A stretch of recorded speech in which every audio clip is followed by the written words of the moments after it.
ما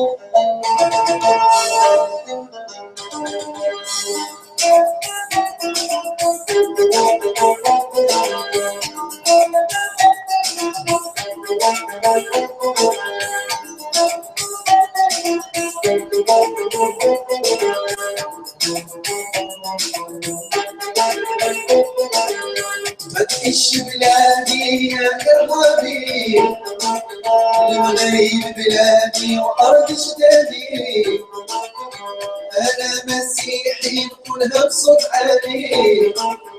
ما تكش بلادي المغرب بلادي، ما تكش بلادي يا إرهابي، المغرب بلادي وأرض جدادي، أنا مسيحي نقولها بصوت عالي. ما تكش بلادي المغرب بلادي، يا إرهابي يا إرهابي ما تكش بلادي، أنا مسيحي مغربي نقولها بصوت عالي. يا إرهابي يا إرهابي ما تكش بلادي، أنا مسيحي مغربي نقولها بصوت عالي.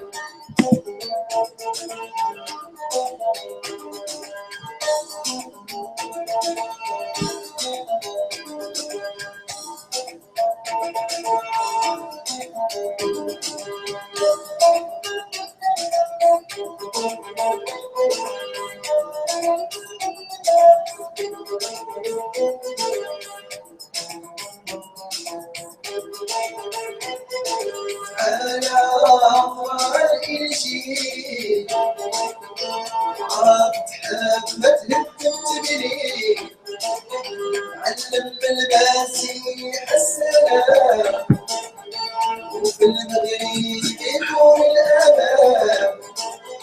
وتعالى أمر الإنجيل عرفت حبة تبني، علم بالمسيح السلام، وفي المغرب يكون الأمان. All right, hello everyone. Peace of Christ to all. We were playing for you a Christian song from Morocco. This is a team which, you know, ex-Muslims who devoted their work to, let us say, to preach the gospel by singing. And I hope you guys really like it. Maybe from time to time we can play some in the break. So thank you for being here. Let us invite our friends, and today our topic is about Quran and scientific miracles. Now all of you knows that Muslims, they speak very much about what is called scientific miracles. And today I have a challenge for the Muslims, life challenge, for any Muslim who wanna come and wanna tell us. He can choose any miracle of his choice.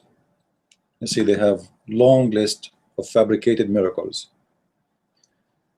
And my challenge to the Muslims right now, if any Muslim dare to make a challenge, to give me any miracle of his choice, and I will debunk and I will show him that this is nothing but a lie. Actually, not only it is a lie, it's a joke, which means it's the opposite. It's not only not a miracle and fabricated, it is the opposite. Every one of those which is listed there is a scientific error, not a scientific miracle. So let us invite our friends, and if you guys have any question, there's an option in the YouTube. You can click in it and you can share your questions if you have any question. If you are a Muslim, make your challenge for me, and this is the list in the front of you. There's all kind of what is called like miracles, you know. You see, big list. And actually my book, it's called Scientific Miracles of the Quran in Depth. All of it is just nothing but refuting all those one by one, which is nothing but a lie. However, this is a great business, you know, for the Muslims, because Muslims, they made those who come with those scientific miracle claims, they made a lot of money from it actually, because Muslims, they bought their DVD and their videos, their books, which is nothing really but a fabrication based on deception.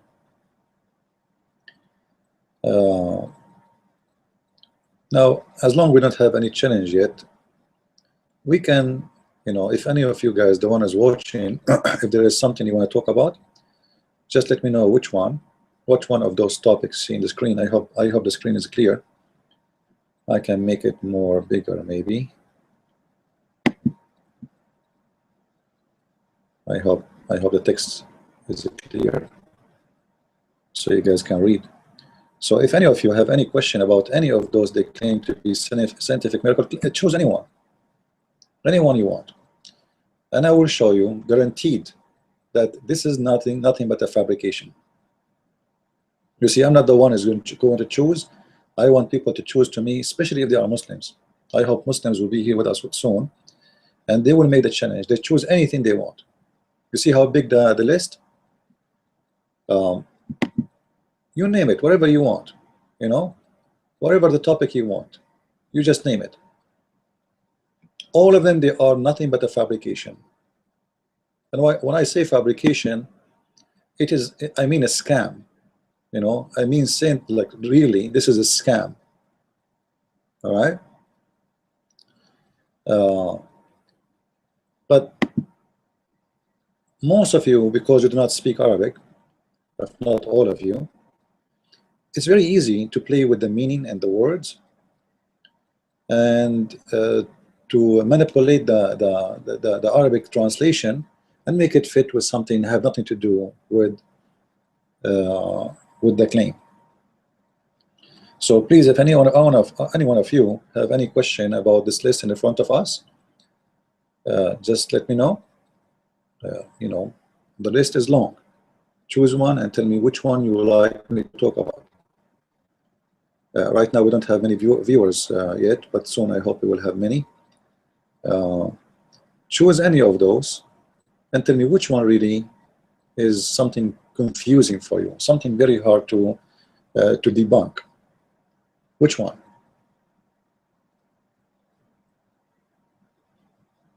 See, I'm moving the list for you guys.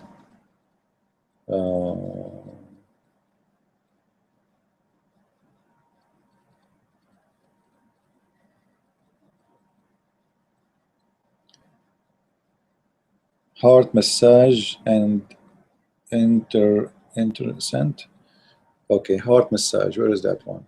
Heart massage. Is it here or up? Heart massage. Somebody asking for the heart massage. I can't see it. Heart massage. Maybe I need to look for it.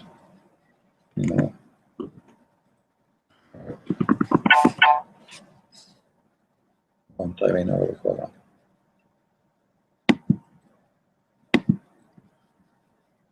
It's hard to find it. As you see, the list is so big.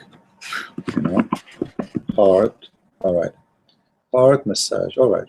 So this is the one. Someone asking, Matahari asking for it, how we can prove it to be wrong. So let us open it and see what the heart massage is.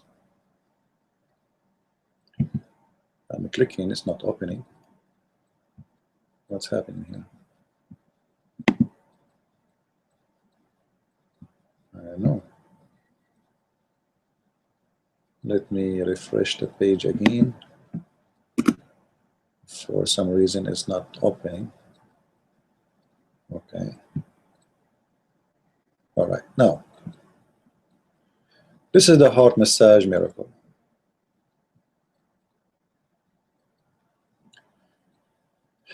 Many miracles features the Quran. A few of the Quran proving it is the word of Allah. So you see, I have no problem with Muslims saying that this is the word of Allah, because if Allah is false God, that will make him a Satan. However, This is all is like, you know, like lately they discover in the 20th century something blah blah blah blah about the benefit of the heart massage in the Quran, how this is happening, how the Quran knows something like this 1400 years ago. It's a clear evidence that the Quran cannot be the work of a human being. One of the verses that may be referring to the future is verse 73 of Surah Al-Baqarah. First of all, just to show you how Muslims, they fool you. You see, I advise you to learn.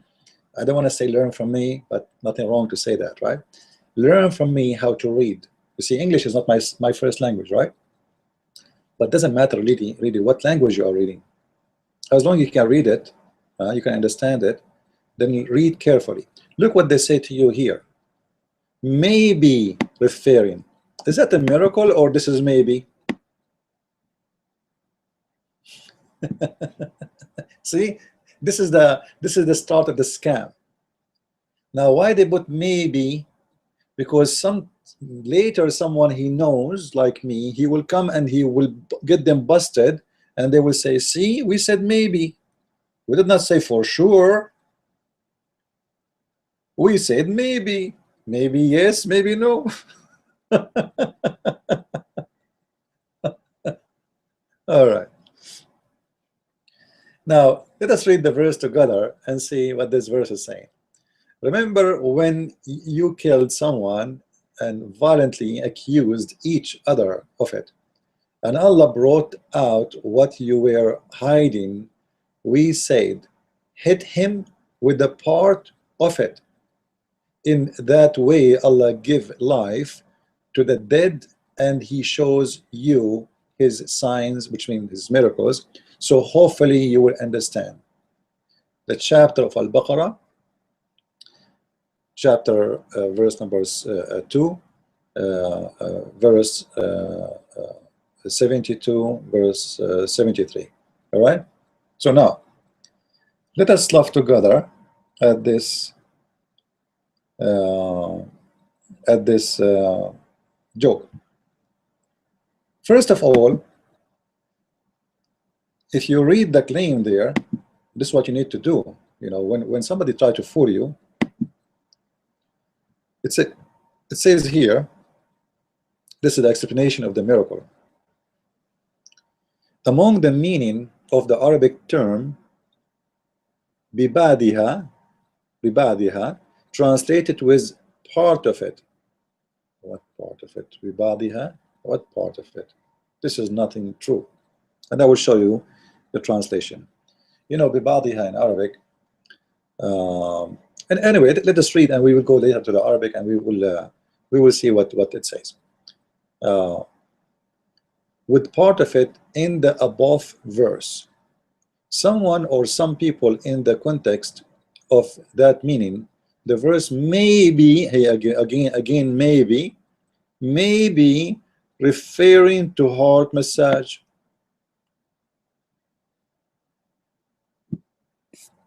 Striking the chest from above, which make it possible to restart the heart if it has stopped beating.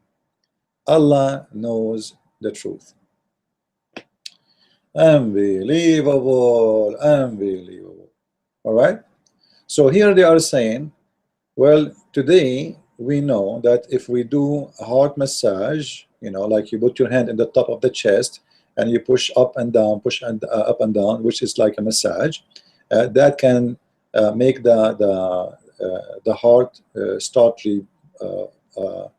pumping the blood again and start working again. All right. And here they say the person whom the massage is administered has etc., etc., etc., like, you know, like but he's not dead, by the way. The one who his heart is stopped, he is not dead yet, because you die when your brain is stopped, and then, you know, everything like sometime the heart stop first, and then if this heart is stopped for long or a while, if you a minute or two, and that's it, you are dead. You know, it's hard to get you back because but as long the brain is alive, you can really give life to the person again, like you give him electric shock, etc. You can, because the brain is still alive. But if the brain is dead, that's it, you know, things is over. So if you read with me here carefully, you will see this verse have nothing to do with what you are saying. First of all, you will see that the person who was killed, he was killed violently. He was killed by a sword. Not someone who have a heart attack. Do you see it with me? Like, do you see how easy to debunk them? Seriously, like, do you see how we do not need to do any effort? It's in front of us. They are talking about doing massage for heart, and that will bring life again to the one who died. This is a story about Allah telling his prophet, you know what? There's a guy who was killed. All right, we do not know who is the one who killed him. This is why the cow chapter called the cow chapter. Do you know why the cow chapter called the cow? Maybe most of you do not know. Surah Al-Baqarah is the cow chapter. If we go to Surah Al-Baqarah, verse number 72, 73, let us go here. Al-Baqarah 72, 73.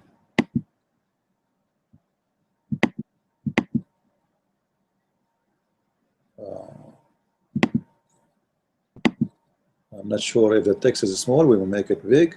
72, 73.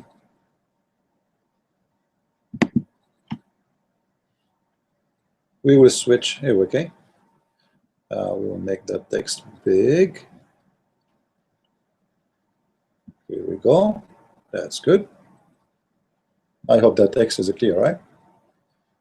And when you kill the living soul, what happened? They killed. They killed. All right? It's a person who was killed. How people they kill at that time? By the sword. So this person is killed, not somebody have a heart attack. We give him a massage for his heart so he get back. All right? And if you read the rest of the story, you will see it's about Allah told his prophet to bring some beef, cow, you know, cow part, and beat the guy with the beef. How come they did not mention the rest of the story? Because it's funny and stupid? They are not talking about a massage. They are talking about beating the dead man with beef. All right? Let us show you. Let us show you how we expose the scammers. This is a scam, you know, this is nothing but a scam.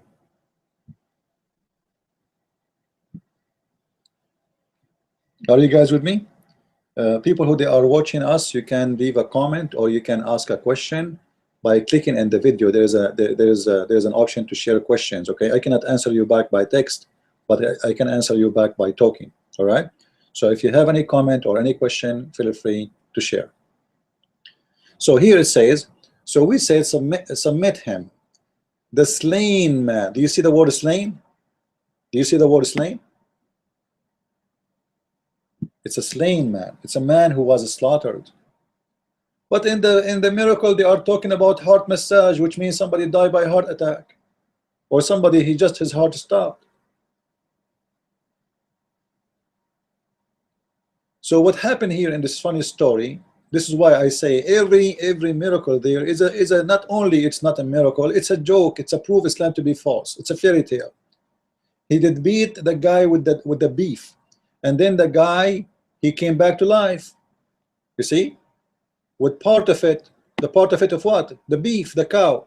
So when he struck with it, it is the tongue or the tail. They put the guy with the tongue or the tail of the cow. You believe it? If you want somebody to come back to life, they are talking about massage. Let me get some water. Sorry.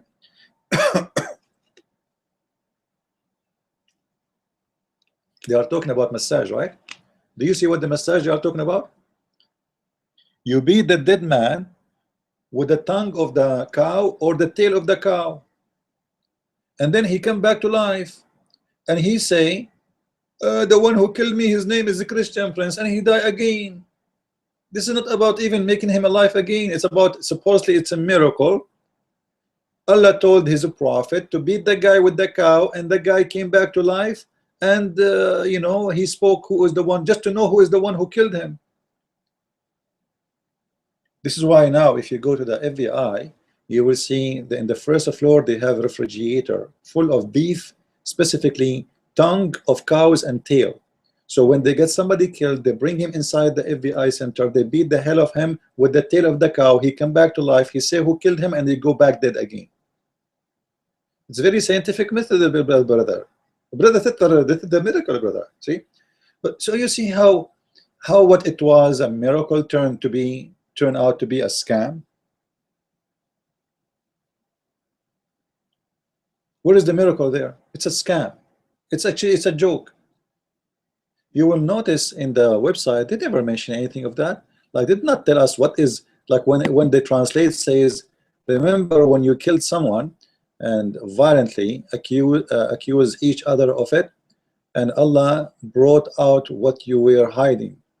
You said to him, hit him with the part of it. All right, and in that way Allah give you life to the dead, and he show you his sign. But they did not tell us they beat what with part of it. They said it's a massage. They did not tell us here in the story that this is about beating somebody with the tail of the cow. Now let us assume that the verse is not speaking about someone he been slain and someone being killed violently by a sword or a knife. Let us say it's about, for the sake of argument, it's about somebody have a heart attack. Can we really get someone back to life by beating him by the tail of a cow? Is that a heart massage? I'm going to keep a cow always in my house, man. Anytime I die, you know, I would teach the cow to beat me. Anytime, you know, the cow, like I look like the dead, you know, I would train the cow.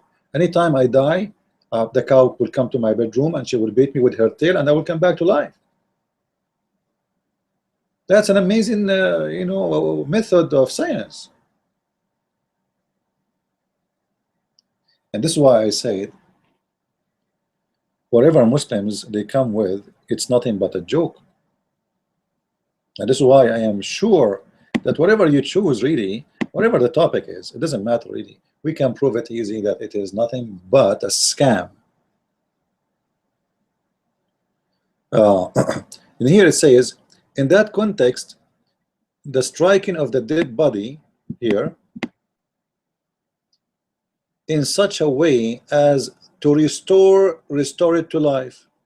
But this is not what the, you know, the Quran says. Hit it, like the heart massage, you have to do it in a specific location. You have to hit, not even to hit, you have to push. There's no hitting there.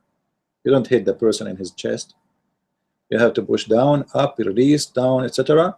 in certain location in the top of his heart, and that maybe will make the blood run again in the heart and come back to life. But the story here is totally different. The story here is nothing but a joke. All right. And the funny, they say to you, how Allah knows this in a book written 1400 years ago? Well, Allah knows nothing, you idiot. Nobody can bring people to life by beating them by a cow. And this person who was slaughtered, not heart attack. So here there's, let us count how many lies we discover. The person is not someone he died by heart attack. It's someone he was killed violently. This is number one lie.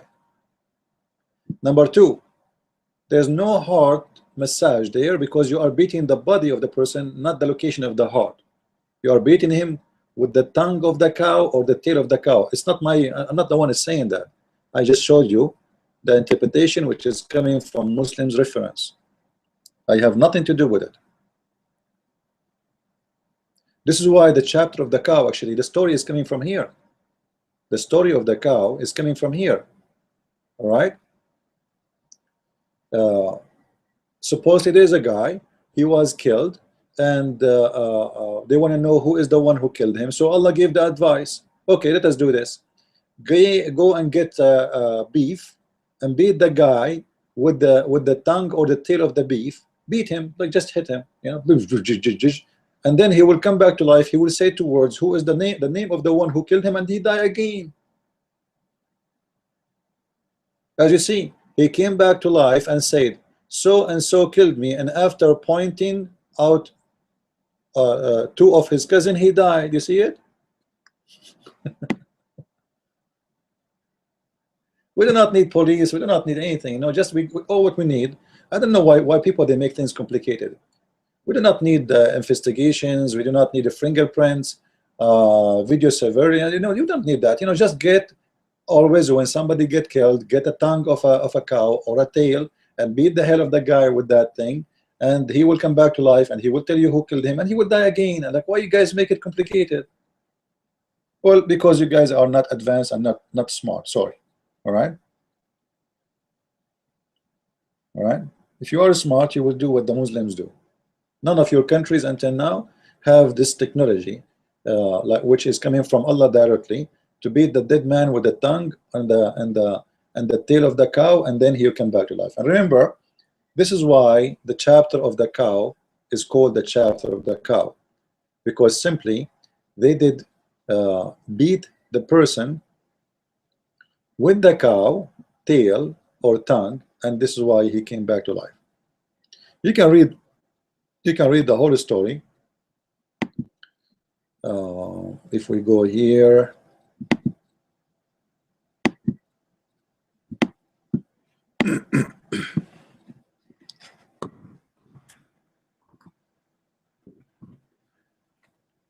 I'm typing in English. All right, hold on, I have to switch.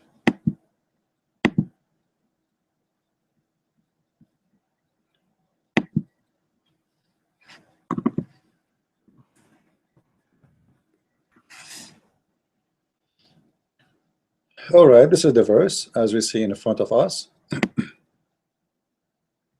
I'm not sure. Okay, here we go. You can read the whole story if you want, and actually I advise you to read it because it's funny, it's stupid, and it's proof that, you know, this is one of the proof that Islam is nothing but a scam. You know, if God want to raise somebody from the death, as long we mention this story, let's compare how Jesus brought people to death, from death, how Jesus brought people from the grave. Supposedly here, this story, you know, speaking about Moses, etc., etc., etc., and then there is a person who was killed, and they want to know who is the one who killed him, etc. And you know, you see here it says, and remember, he slew a man, etc. And people, they were upset about the crime. This is a crime, not someone died by heart attack. But Allah bring forth what you know, you did hide, and he asked him to strike the dead man with the cow, and this is how, you know, became alive again. But here we need to compare a little bit between how Jesus, he brought people to life, and how Allah bring people to life. And by the way, this is a story nobody saw, nobody witnessed. Where Muhammad is getting this story? No information. Like if we ask the Muslims, where do you get the story from?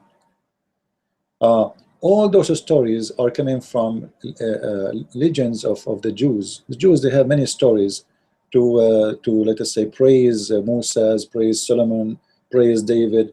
But those stories, they tell them to their children. It's like fairy tale stories for bedtime. You know, those stories are not meant to be believed. Like the story of Sulaiman and his flying carpet, it's in the Quran. And his ring and his genies, etc. Those are in the Quran, exist because of the legend of the Jews. The Jews, they tell those stories for their children, but it's not true. None of the Jews believe it. They are the one who created those stories. It's not, this is not a story in their holy book. It's not even in a book. Later, after many centuries, the Jews, they collected those, let us say, their heritage. Those stories for children is like heritage, all right? So, as you see,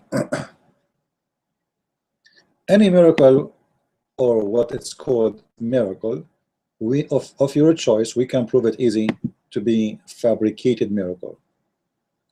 Again, if there's anyone have a question, you can share your question on the text here in YouTube. There's a, you can click in the top of the video. There's an option to ask your question, to be part of the conversation.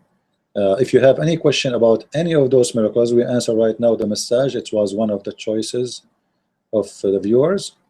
If you have any other miracle, just give it to me. And you see, I'm not picking up my cherry. I'm asking you, give me any miracle of your choice. So I want to see some more questions in the side here. And until now, I see only one person is asking questions. I don't know what about the rest. You guys, you have no questions? You don't not, none of you is interested to answer those miracles? Don't you see how amazing those miracles are? So let me see.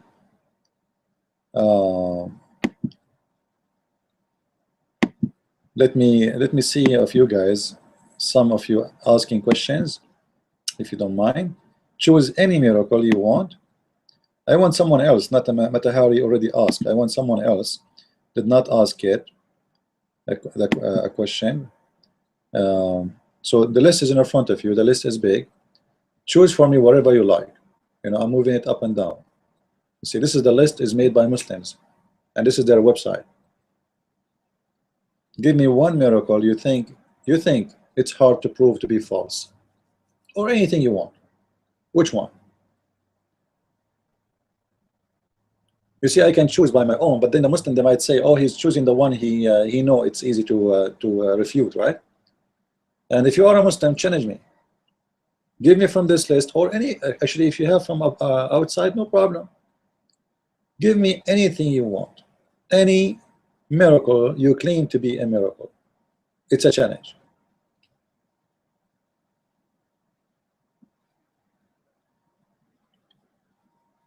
The miracle of the sea barrier. Where is that? What the name of the miracle there? Does it say that in the name? Give me the name exactly as it is.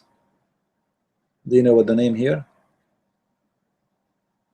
What the name in the list here? Let us search for the word sea, maybe.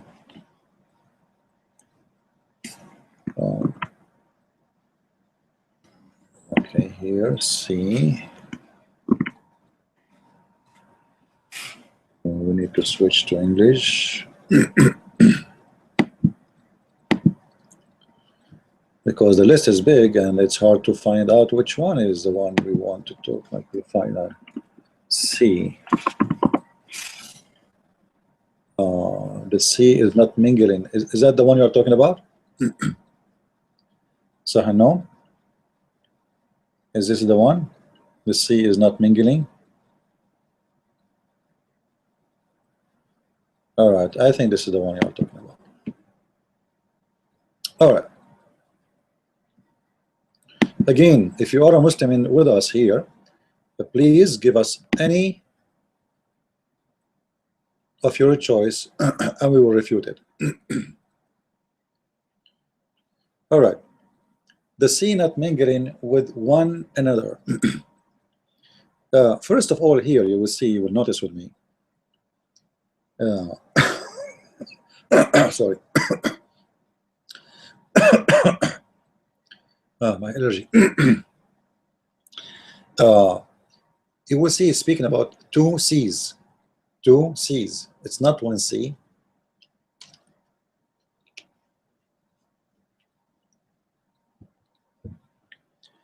Look at the picture here. The Muslims, they choose this picture here, and this is supposedly where it's called the delta, you know, where the salty water and the fresh water, they meet together. But in fact, the verse is not speaking about that. This chapter have nothing to do with this. All right, the two seas, they are called two, not one, for a reason. For simply they are two, not one. If we have a fresh water here in this picture here in front of us, and we have salty water in the same time, this is not 2C, this is 1C. Do we agree? If we have, let us say, there is a spring of water coming in the sea, in any sea you want, any shore you want, any beach you want, all right? Sometime it happened. Is that 2C, or this is inside the sea?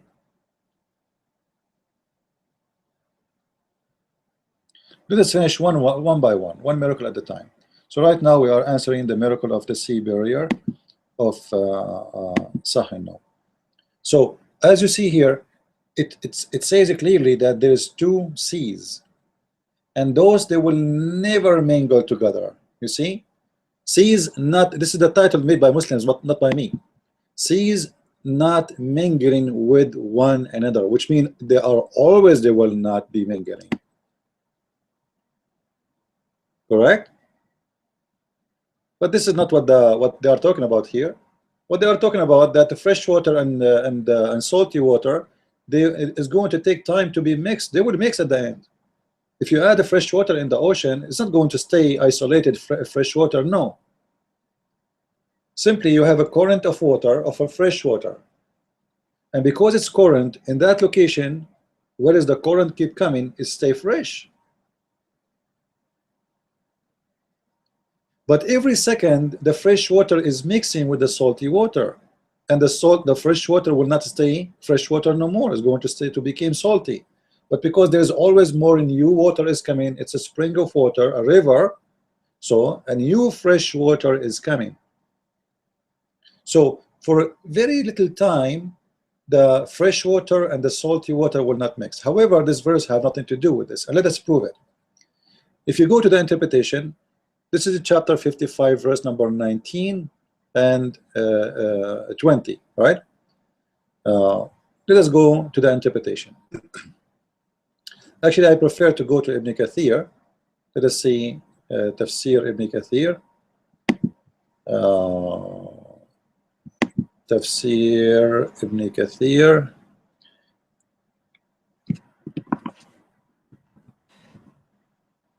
Ibn Kathir, all right, okay.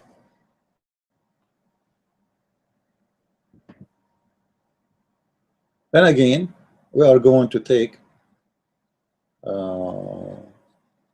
what happened to Tafsir Ibn Kathir? A new look. Anyway, this is chapter 55, verse number 19 and 20. So we will go there, and I will show you how we can expose the lie. 55. I will make the text big, don't worry.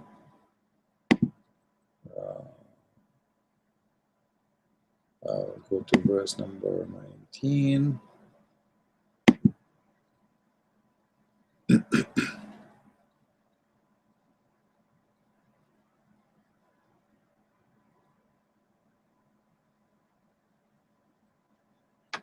Yeah, sweet water, fresh water, and salty water, they have different weight, etc.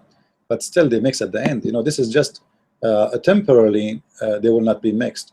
If you add a drop of water in the cup, because simply the salty, the fresh water is small compared to the sea water. I mean, as a size, as a volume.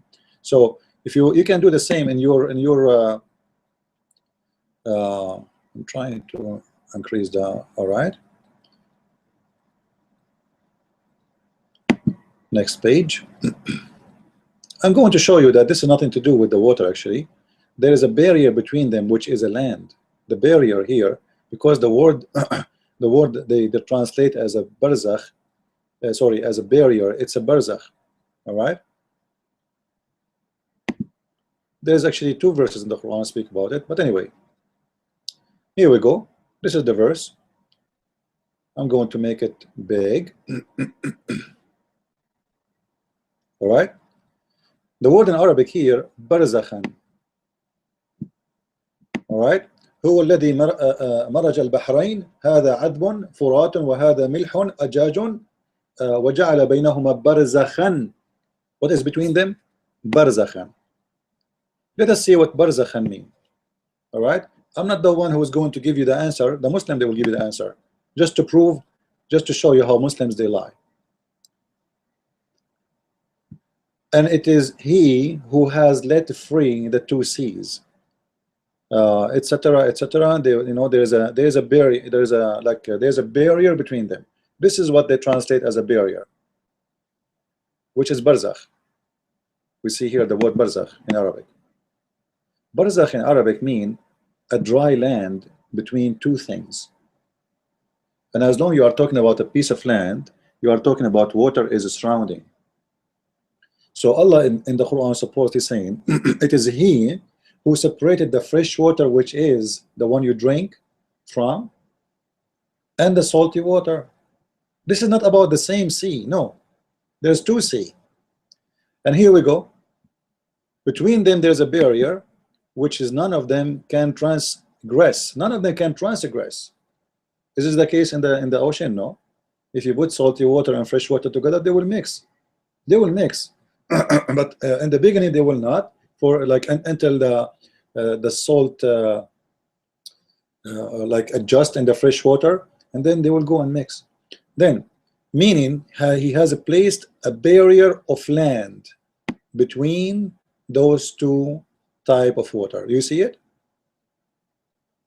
Do you see it? I'm not the one saying that.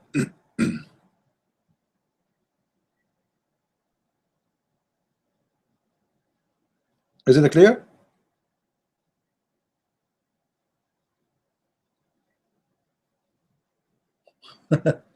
So why they are lying? Why they are lying? Why the Muslims are making it a miracle when it's nothing? What is the miracle there? Telling me there is a fresh water in the dry land, like lake or river, and there is salty water. They are not mixed. Actually, this is false. They are mixed. They are mixed. And I will tell you how they are mixed. Because the fresh water is a sea water anyway. It's a cycle. The idiot who made the Quran, he think that the fresh water is staying in fresh water forever. This is why it says will never transgress. The fact this is false. Because the sea water is the one by the sun, by the heat of the sun, will vibrate and became a steam, and then the steam will become a cloud, and then the cloud became rain, and then we have a fresh water. But they are very much mixed. Not only mixed, actually the salty water is the source of all the water. There's nothing is called a fresh water.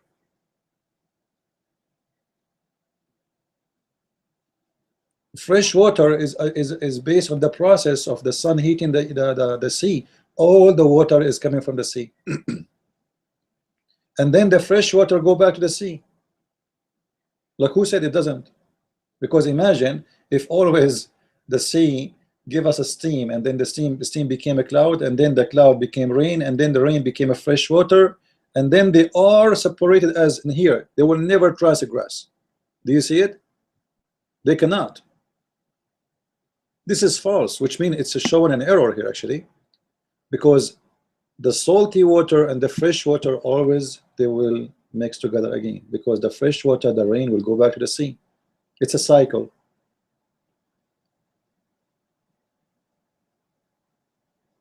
It is nothing but a cycle. You know, all the water is coming from the ocean.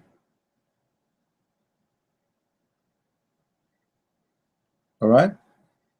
So obviously it is a scam, correct?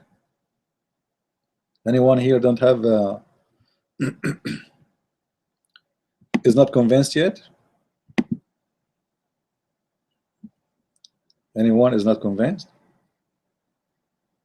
Yeah, actually I spoke about those miracles in my two books, The Deception of Allah and Quran and Science.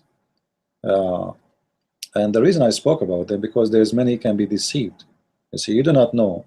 You do not know how to find the information, even though like here now, it doesn't take us really much of an effort, because even it's translated. Now Ibn Kathir, if I open my camera now for you and I show you the books of Ibn Kathir I have, and Ibn Kathir in English, you will laugh. Ibn Kathir in English is in a diet. Ibn Kathir, you know what diet mean? There is Ibn Kathir in English is very skinny. In Arabic is really big. So even the Muslim, they took off a lot of Ibn Kathir translation off, trying to hide the truth.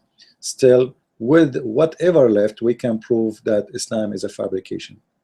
And actually here, this is just a proof that this is a lie, and this is an error, because the fresh water and the salty water, they are not only mixing. The fresh water is coming from the salty water. The source of the fresh water is the salty water. According to this verse, the one who made the Quran saying that those would never mix and they are separated. There's two seas, and they will never transgress between each other. And why? Because there's a barrier between them. This is absolutely false. All right. Now, actually, if you continue here reading, you will notice there's something wrong there too. I don't know if you guys can notice. Anyone can help me?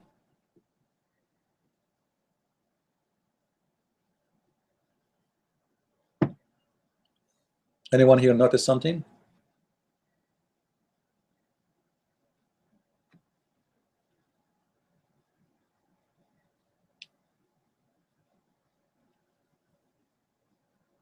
Who can help me here?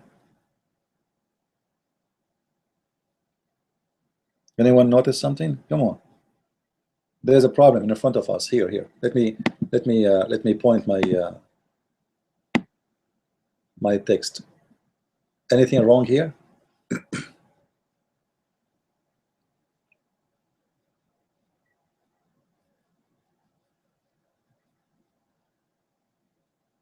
Nobody knows?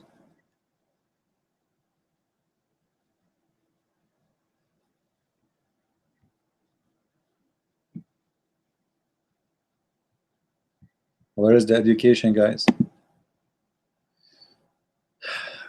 Okay, where we can find pearls and where we can find what is called al-murjan. Let us see what we translate the murjan into English. Murjan. I will go to, just to be sure from the meaning, English correct meaning. Google translation. Al-murjan.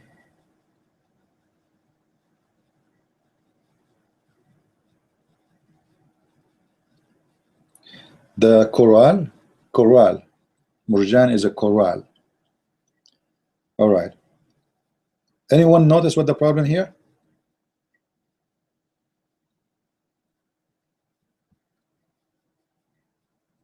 There is pearls and there is murjan, which is coral. Both are coming from the fresh water and from the salty water. Is that correct?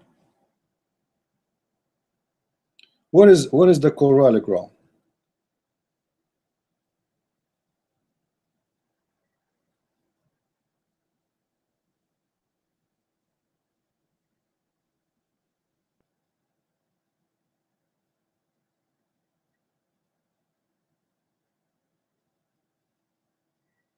Do the coral grow in the salty water?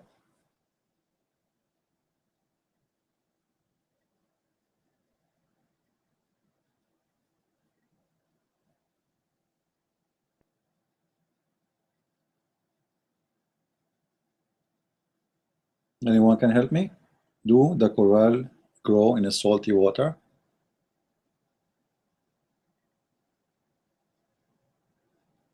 It doesn't, right? You notice here it says that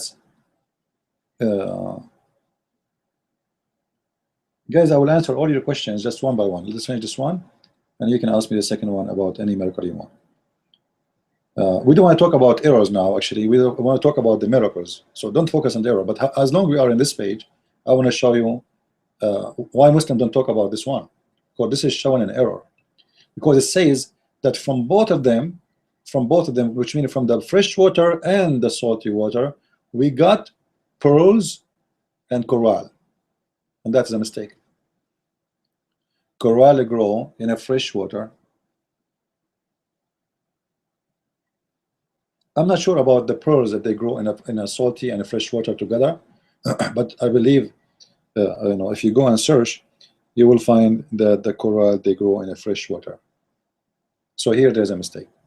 Now we go to other question. Anyone have a question? Give me about the miracles, please, not about errors. You see, in here today we want to debunk what is called Quran miracles. Already we debunked 2 of them. We proved them to be false and fabrication. The list is in front of you in the screen. So which one you think it's good to debunk? What is next? You see, I'm not choosing my cherries. And if you are a Muslim listening to us, please, make a challenge to me. Choose the hardest between them, if you are a Muslim, and ask me to prove it to be false.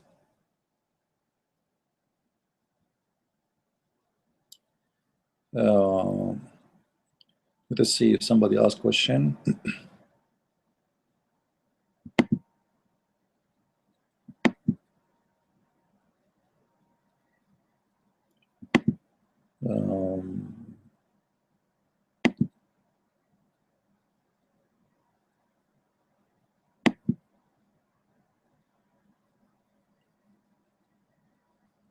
The programming of genes, is that something here in the screen, mister? Is it here in the screen? I don't see it. The programming. Let me search for it. The list is so big to find out. I mean, to find what you are asking for. The programming of genes. Genes. Still, I don't see it. All right. Okay, here we go. This is the one, right? The programming in genes. All right. I don't know what is that actually. Let me see. I don't remember. I saw this one before, but let us see.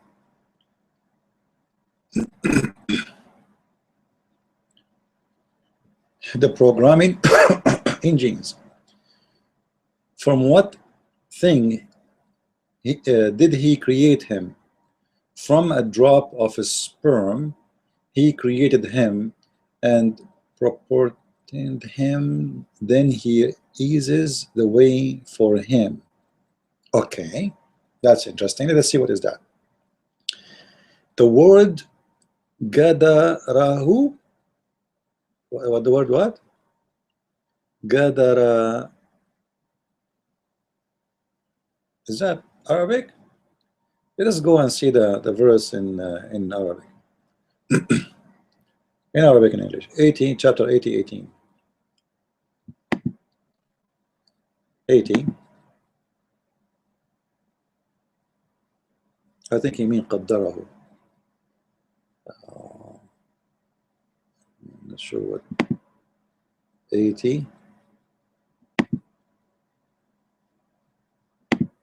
18. All right.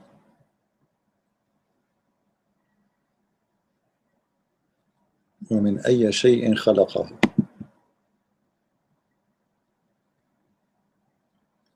From what thing he created him. All right. Then he continue. Let's go to the verse after. 19.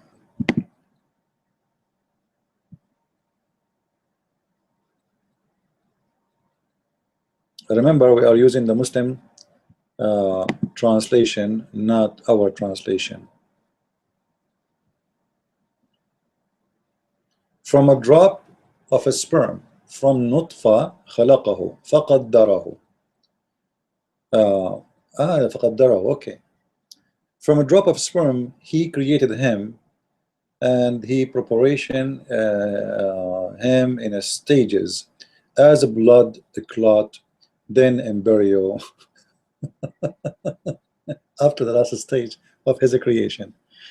All right. Now here actually here we have very interesting question, or let's say a miracle, because here we can discover that Muhammad is nothing but a scam again. First of all, we are not created from a drop of a sperm. You see, drop of a sperm have millions of a sperm. All right. Actually, the word sperm here is not mentioned as let us say the word nutfa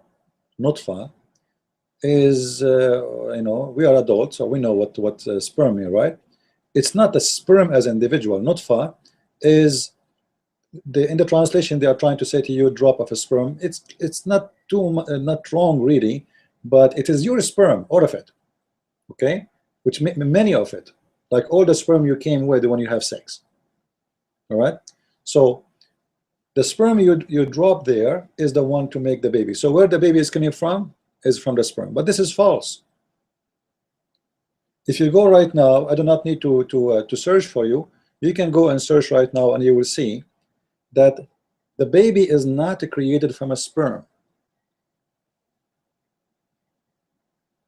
According to this, the sperm is the one who transformed to be a baby. This is absolutely a stupid mistake. The sperm is not what will become the baby. The sperm go inside the egg. Only one semen, you know, semen of the man, not a drop of sperm. One will penetrate the egg of the woman and will activate the egg, and the egg will start splitting cells and will be growing. So the one who will become the baby is the egg. The sperm have only two duty. Number one, to activate the egg. Number two, to transfer the DNA message. That's all. The sperm will disappear. There's no sperm will grow.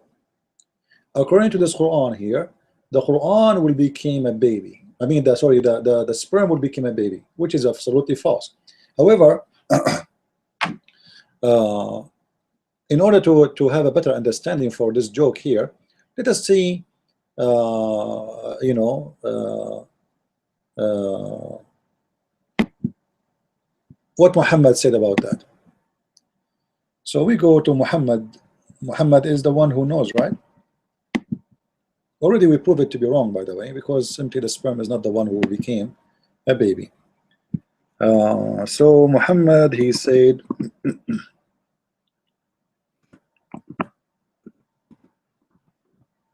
let us see if we can find this hadith. All right. Now I'm going to make the screen big again so you guys can see with me. All right.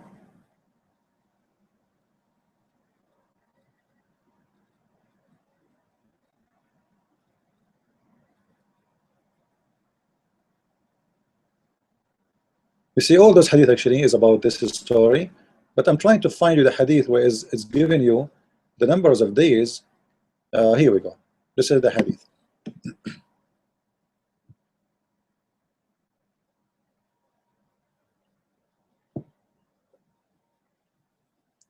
Let us read together. I will make the screen big. Notice with me, by the way, how the hadith in English became so small. In Arabic is big, you know. Anyway, so Allah Messenger, who is the one who's talking? Muhammad, not me. So Muslims don't blame me, all right? I'm not the one who's explaining this verse. The true and truly inspired said. This is inspiration. So just take note. This is not just a speech. This is inspiration from Allah. Takbir. As regard as your creation, every one of you collected in the womb of his mother. All right? Actually, just to show you how Muslims, they false fiction the translation.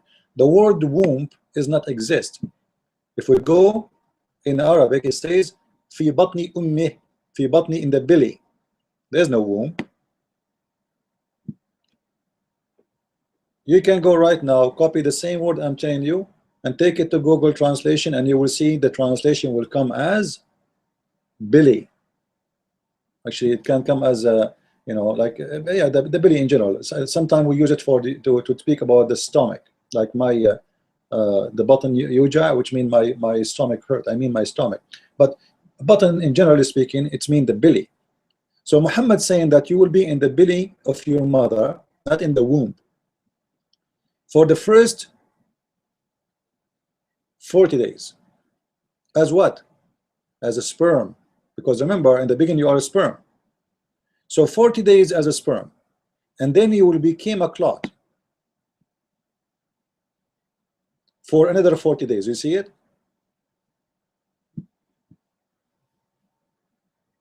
And then you will become a piece of a flesh for another 40 days.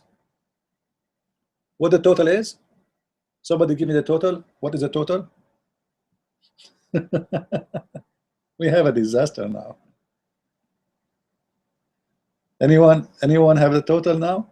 How many days now we have according to this? 40, 40, 40. What is the total?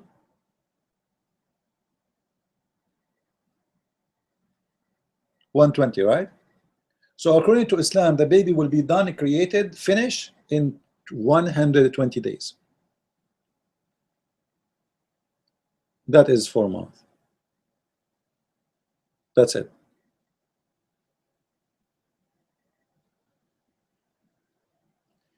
And just to show you the fabrication, you remember in the page of the miracle, they said the word فَقَدَّرَهُ. Let me show you the word فَقَدَّرَهُ here. The one I was like wondering what it is. You see the word قَدَّرَهُ, translated as proportioned in the above verse, come from the Arabic verb qadar. It translated as arranging, setting out, planning, programming, seeing the future, writing for everything in destiny by Allah. Okay. When the father's sperm call fertilities, fertilize the mother egg. You see in the Quran there is no egg, but here we mentioned the egg, no problem. Etc., etc., determine the baby physical, etc. Each of those thousands of genes has a specific function. Okay, let me show you the fabrication here. So they want to say to you that the word qaddarahu mean the genes of the you know, the DNA. This is the DNA, brother. How Allah know the DNA? But the fact is nothing to do with this. The Muslim believe in destiny. You see, it says here everything in destiny. In the same page, just to show you how they to back up their lie. So they mention destiny, but they don't concentrate in it. They try to make it's about DNA. This is about destiny. Muslims believe that before you are created, Allah here decide your destiny. If we go to the hadith back, we will find the following. This is after the creation now, and look, he write his deeds. This is the programming we are talking about. This is not about DNA. He writes his deeds, time of his death, mean his livinghood, and his whether he will be watched or blessed in religion. So this is the programming they are talking about. He will be good, he will be bad, he will be happy, he will be filthy, he will go to paradise, he will go to etc. And you see here, then the soul is breathed into his body. So until now there's no soul. When the baby is in the stage of he is became a baby, still there's no soul. This is the last stage. This is false. The baby is alive from the first second. The egg is alive. The second that the sperm fertilize the egg, now we are talking about a baby. Yes, there is no heart yet, but it's going to develop in a few weeks. So he is a human being and he is a baby. According to this, there is no life in this creation until the end. After all of this, after programming his deeds and his death, then the soul is breathing into him, breathe into him.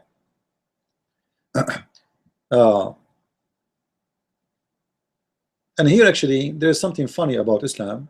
I encourage you to save this reference, and this is the Sahih Bukhari as you see in front of you. And here it says something is totally contradict what Muslims teach us. I don't know if anyone notice. Anyone notice? If you continue reading, after you go here, start from here. Read. Tell me, what do you see here? Do you see a mistake there? There's a big mistake. And this mistake here is not about science. It's about the religion itself.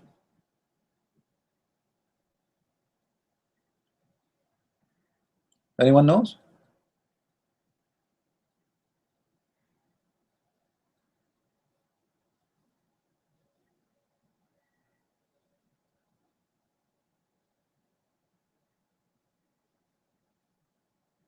Nobody?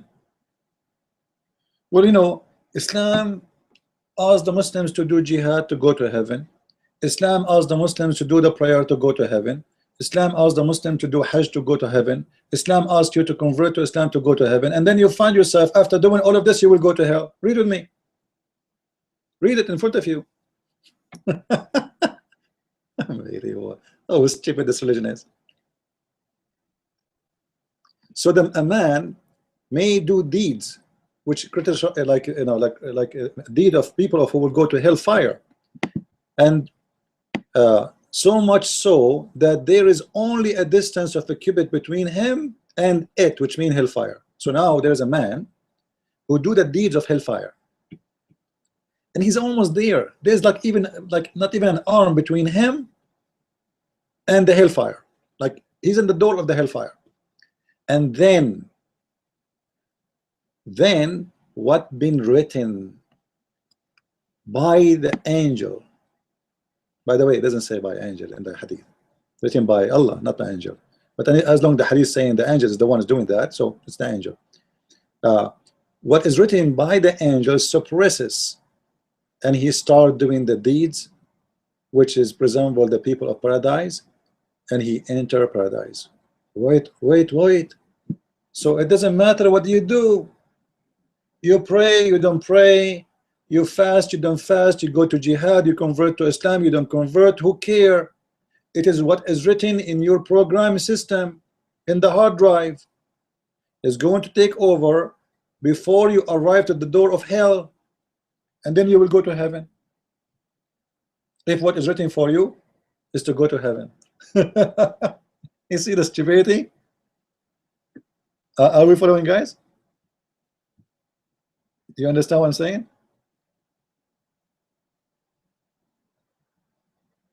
This is mean all of Islam is a lie. Why I want to convert to Islam at the end of the day is what is written for me will take over. Why I want to pray, why I want to do Hajj, why I want to go to jihad, why I want to die for the sake of Allah, why I want to do fasting, why I want to do circumcise. All of this is a lie, because what is written in my program is going to take over. And then he continue, you see the opposite will happen for someone else. Similarity, a person may do deeds which is going to resemble the people of paradise. This is a guy, he is doing work, good work, a Muslim, Osama bin Laden, brother.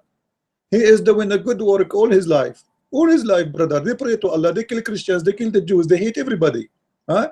They rape women, they kidnap them, and they ask for ransom, all the good deeds of Islam. And then he is so much close to the heaven, to the point that the distance between him and heaven is an arm.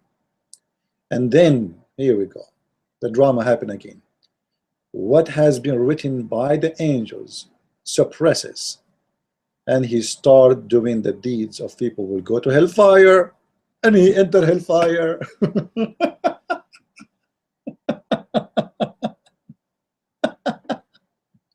Seriously, Muhammad, seriously? So why I should believe in you? Huh? So you see in the miracle how in here they make it the programming about the DNA, when the fact here the programming is about your good deeds. If you read here, just to show you the deception of the Muslims, there's a huge difference between this and that. What does this have to do with the DNA?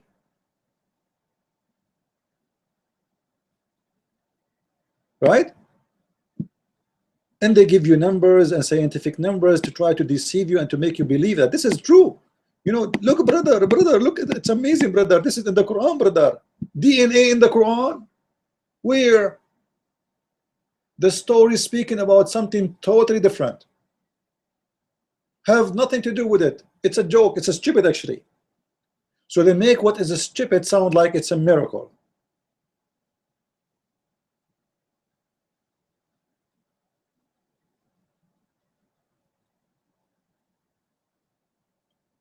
Are we getting the point, guys?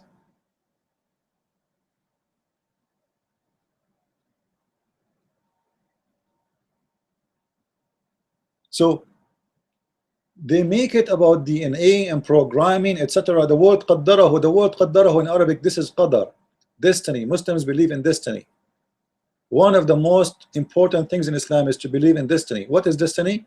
Is to believe in what Allah He wrote for you before your creation. This is why there's a hadith about Musa's and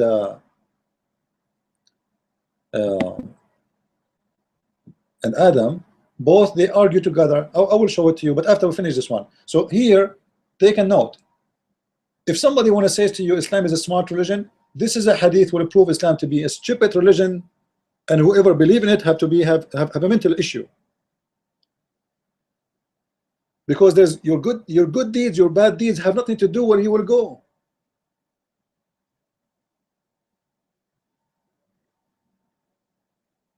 It doesn't matter where you go. I mean, it doesn't matter what you do. You are a Muslim, you are a Christian. It's what is written for you before your creation, and this is against you know the logic of like a punishment day. Like, you want to punish me for what? You want to send me to hellfire for what? Hey, potato Allah. Guys, listen carefully. If He is the one who wrote for me the bad deeds, and He is the one who caused me at the end of my life, I was doing good deed all my life. I was doing jihad, raping women, doing all the good deeds required in Islam to go to heaven, which killing and hate and etc. And then, before I arrive to the heaven, what Allah wrote for me will take over. Now, where is justice here? I was praying to Allah all my life. I was kissing the black stone, you know, non-stop. I was hating the Christians, hating the Jews. I want to do jihad. I hate America. Death to America, death to Israel. Huh? After all of this, I am almost in the door of the heaven. And then what is written for me will take over. So why I'm going to hellfire? Give me a reason. Give me a reason, Abdul, why I will go to hellfire. Where is justice there? This is the most stupid religion ever you can imagine.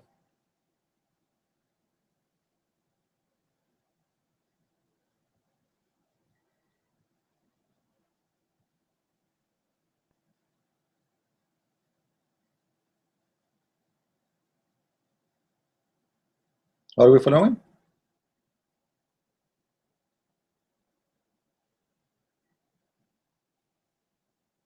Yeah, you know, the Muslim, by the way, they discovered the DNA in the Quran now. The American, the Western, they discovered the DNA, the Muslim discovered it in the Quran. They don't discover it, you know, like in the beginning. No, now they discover it. It is nothing but a fabrication.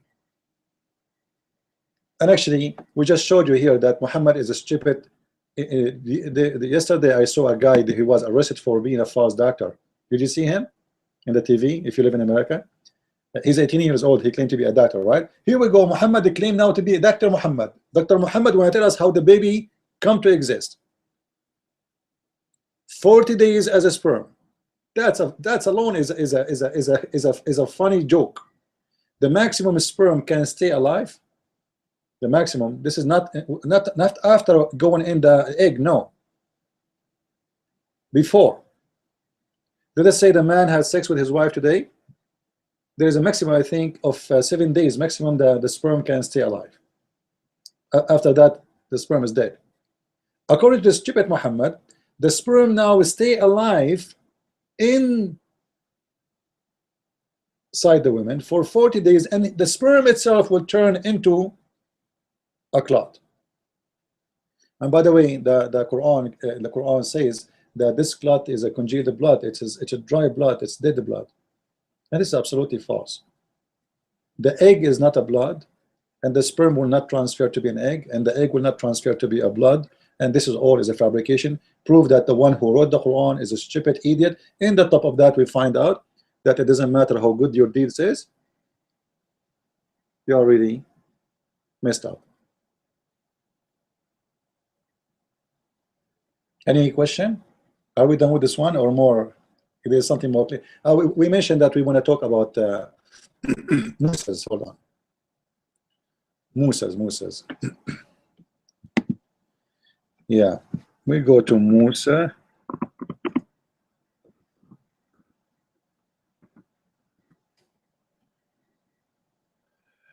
Let's see the story.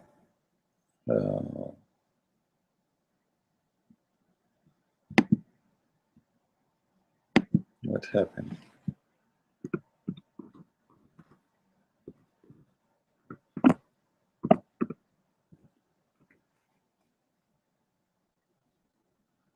All right, here we go. As long as we are talking about the destiny, let us read this together. I will make the screen big so you guys can see it.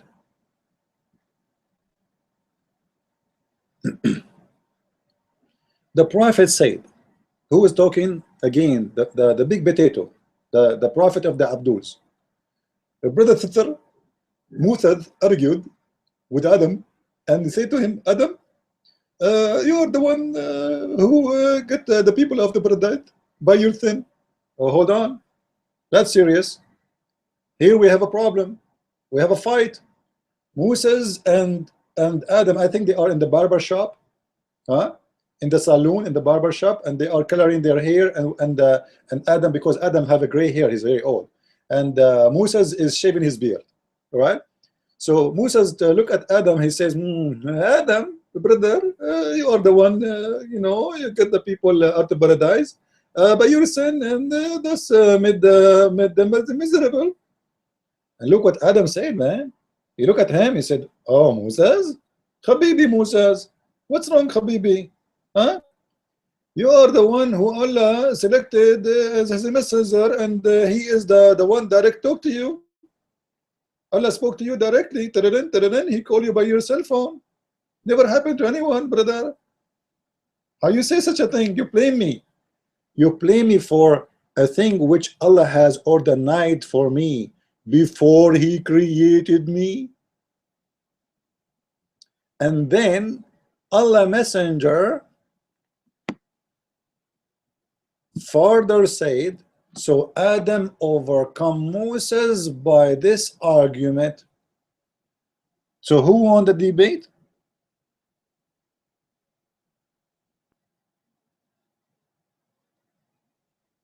Who won the debate here? Tell me, guys. Adam, right? Adam won the debate, but this is stupid. Because if you notice here with me,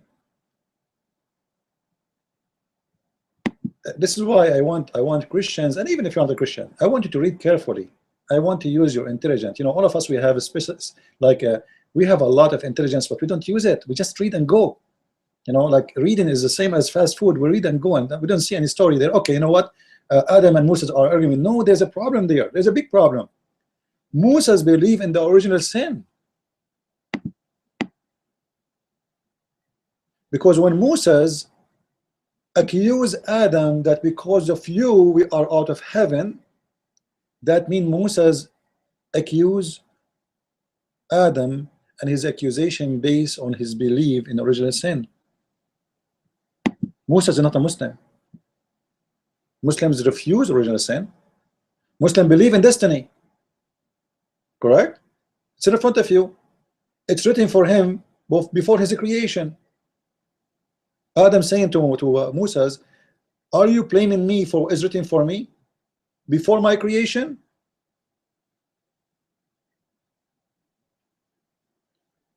And here we want to ask a question. How Moses was a Muslim prophet, but he believed in Christian belief. He believed in the original sin. And remember, this has happened after his death, because Moses and Adam, they never met.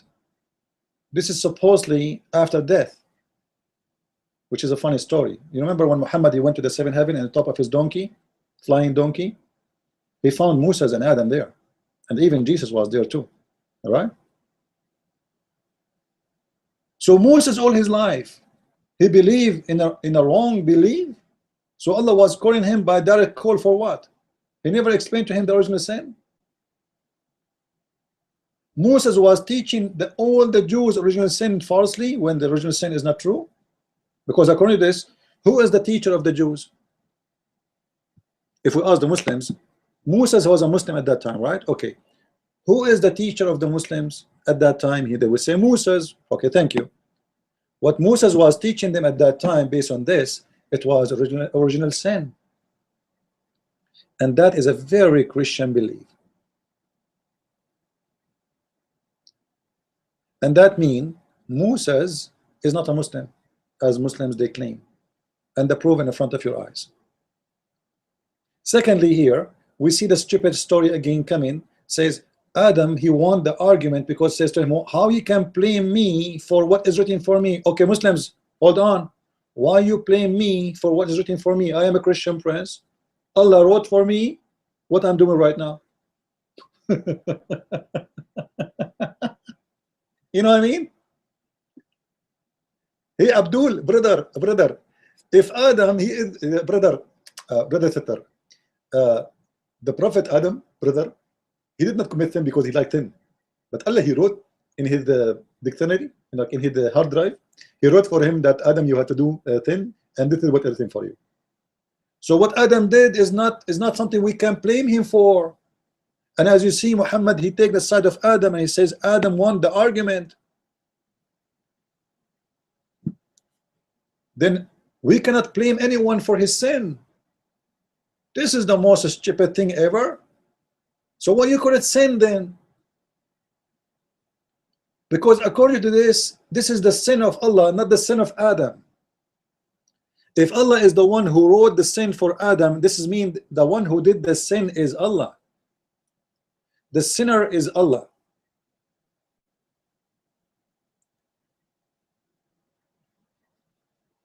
By the way, the word sin is coming from the word which is used to be called the name of the moon god, in case you do not know.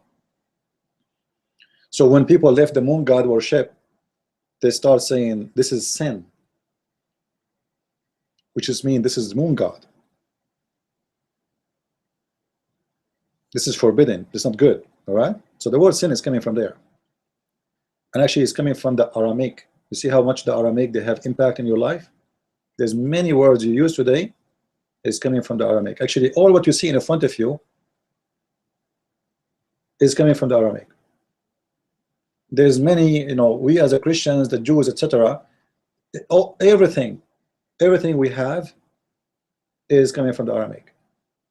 Aramaic is the one of the most greatest civilization exist ever, and by their super intelligence, they were the superior at that time. Now the Muslims, they took over their lands and they're scattered, but those are very intelligent people, extremely intelligent. Even the word Europe is coming from the Aramaic. Even the word Africa is Aramaic. So the Aramaic was a super intelligent people, and Muhammad, he copied from them a lot of stories which is based on ancient religions.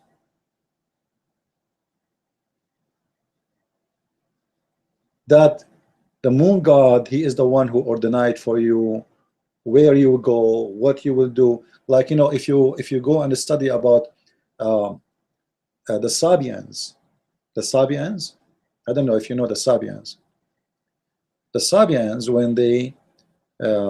when they have a baby, he's born. That the Quran mentioned the Sabians too, right? So when the Sabians, they have a baby born, they don't give him a name right away. The Sabians, they will go and they will do calculation for the date of his birth, the name of his father, the name of his mother, and the timing of the birth, which means not only the day, like what time, 2 o'clock, 4 p.m., 6 p.m., etc. All right. And based on that, they have books, which is a book about astronomy. All right.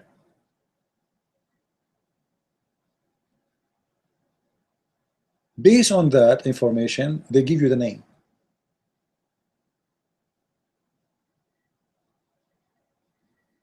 Why? Because they believe that God, He designated for you your name. Your name is written there already. Your destiny is exist before you are exist. And actually, this is what I'm working right now in my coming book, which is going to speak about the roots of the Quran, to show you where Islam is coming from, and you will be astonished with the new book, because simply there's information you will never hear anywhere. And I'm trying not to make it big, because I notice that most of people, they get scared from big books. So let us say it's a heavy duty book, but I will try to, if it's going to get bigger and fat, I have to divide it to books. Because I cannot make it diet too, to the point you will not get the point, you know. So I'm trying to make it as much as I can small, but there's a limit I cannot exceed. So Muhammad obviously is copying from those Aramaic people, their stories, their religions, and he getting their ideas and he make it into practice, which is very stupid.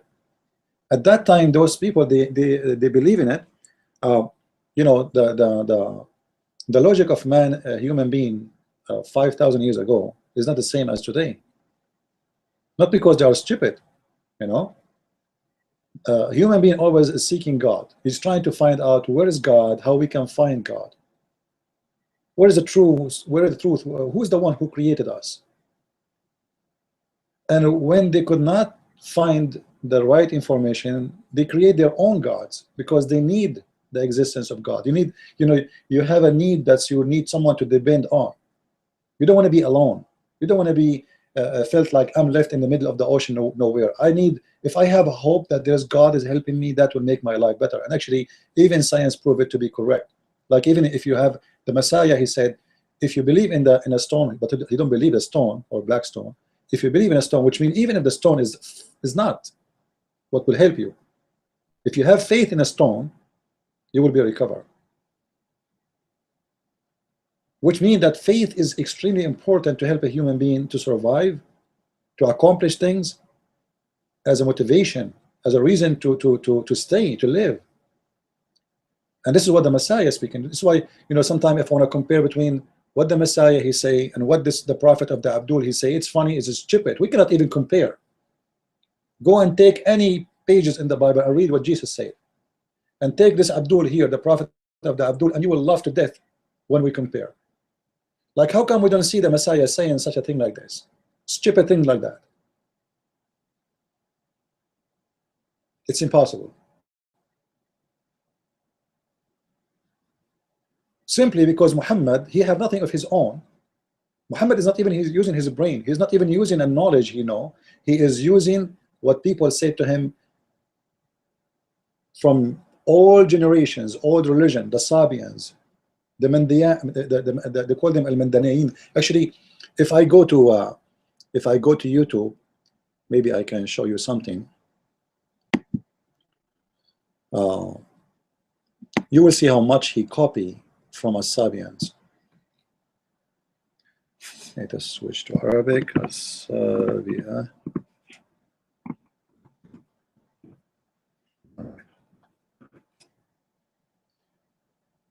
You will notice that Muhammad, he, you know, almost he took everything from them. You know, I will try to find something small video about them.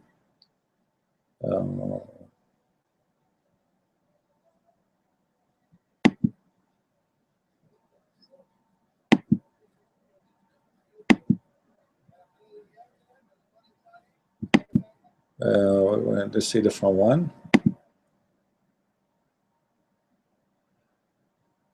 All right. Now, if you look, you will see that even the ablution of Muhammad is taken from there. Look, he's doing ablution. This is the wudu. You see, this is the wudu the Sabi and they do. It's exactly what the Muslims do. It's exactly. See, look at this.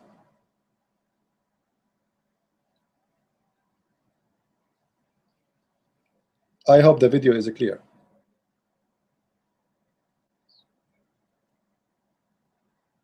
And he say Bismillah, etc. It's the same. You see, this is what the Muslims do. Go and see how the Muslims do ablution, and those are exist thousands of years before Muhammad. So there's no way we can say that they are copying from the Muslims.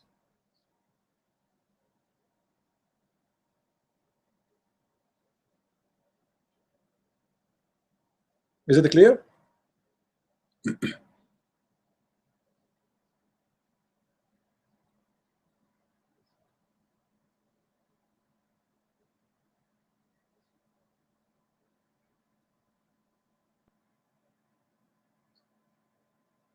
Any comment about this?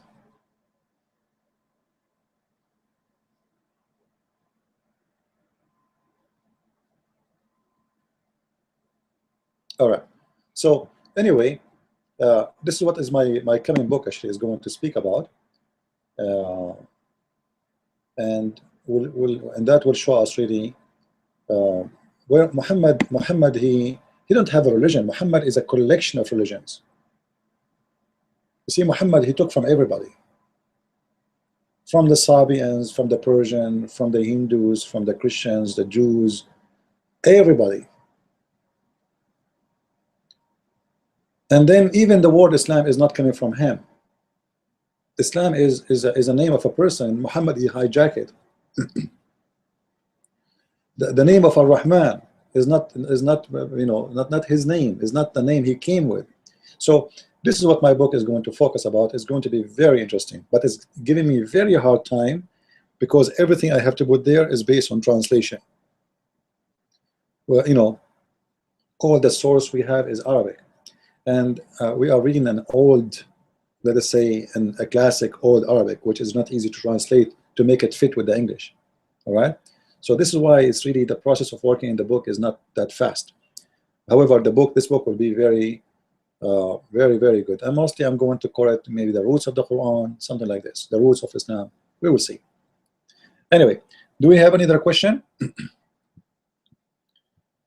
Let us see here if there is any question in the side.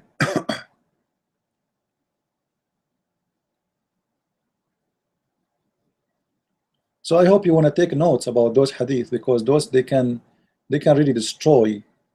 See, those are very simple sources, but they can destroy Islam.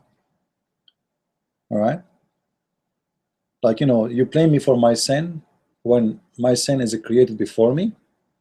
And here we want to question the justice of this creation, the justice of Allah. What kind of Allah is Allah who write for me? Actually, there's a hadith, but I'm not able to find it.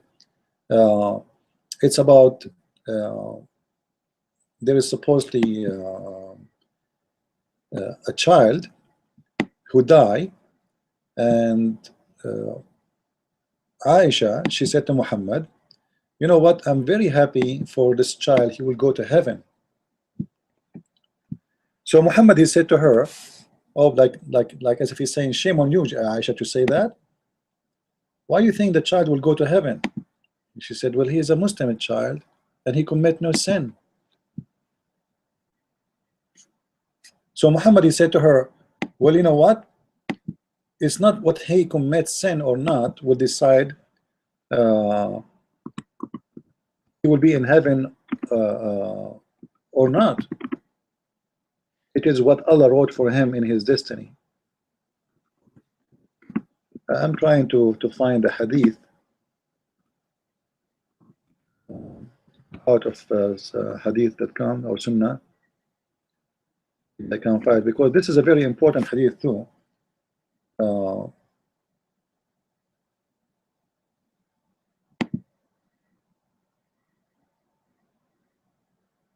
right, let's see. I think I think I will be able to find it. Hold on. Before we change the topic. Um,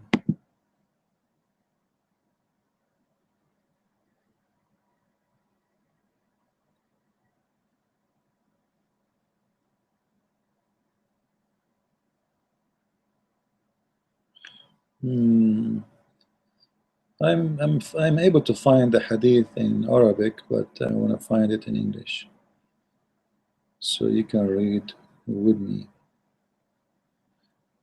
Let us try here.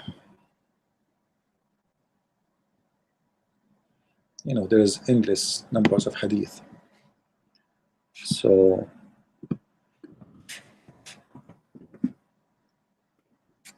let's see. All right. Actually, we found it. You see, it says exists in Sahih Muslim, all the books. So this is a Sahih book. Muslims cannot talk about it's weak and they're garbage as usual. Now read with me here. I hope the text is clear. Is it clear, guys, on your side? Is the text clear? And I hope my voice is clear too. Just inform me, please, in case it is. It is not.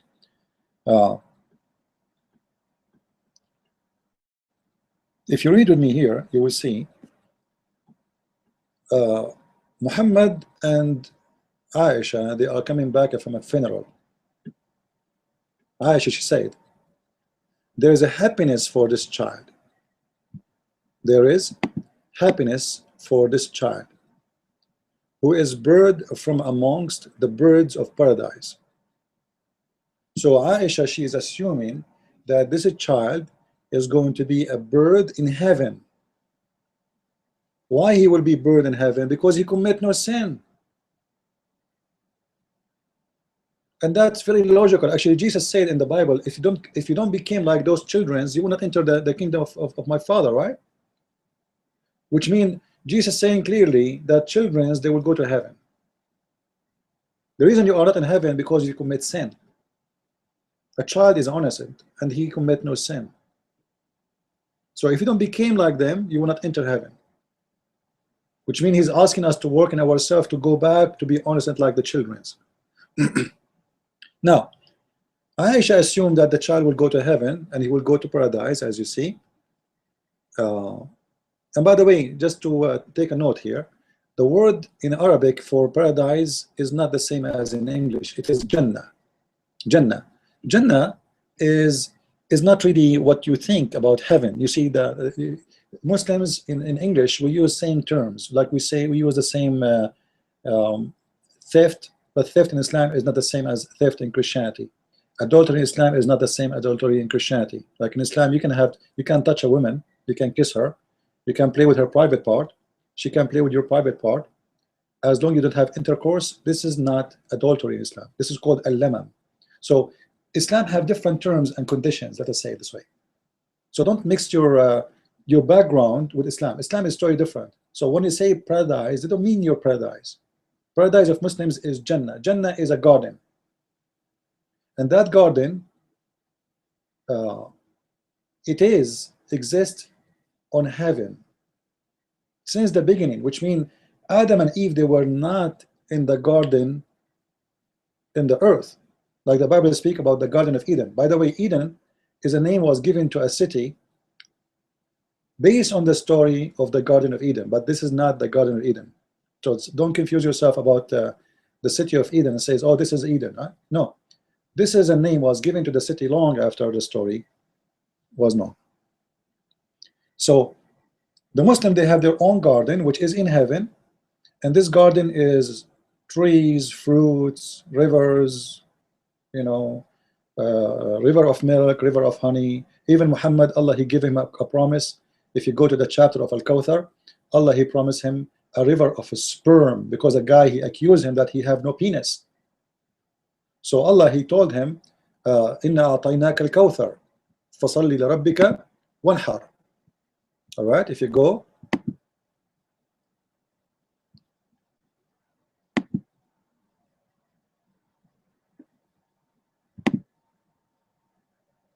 this is the chapter of Al-Kawthar.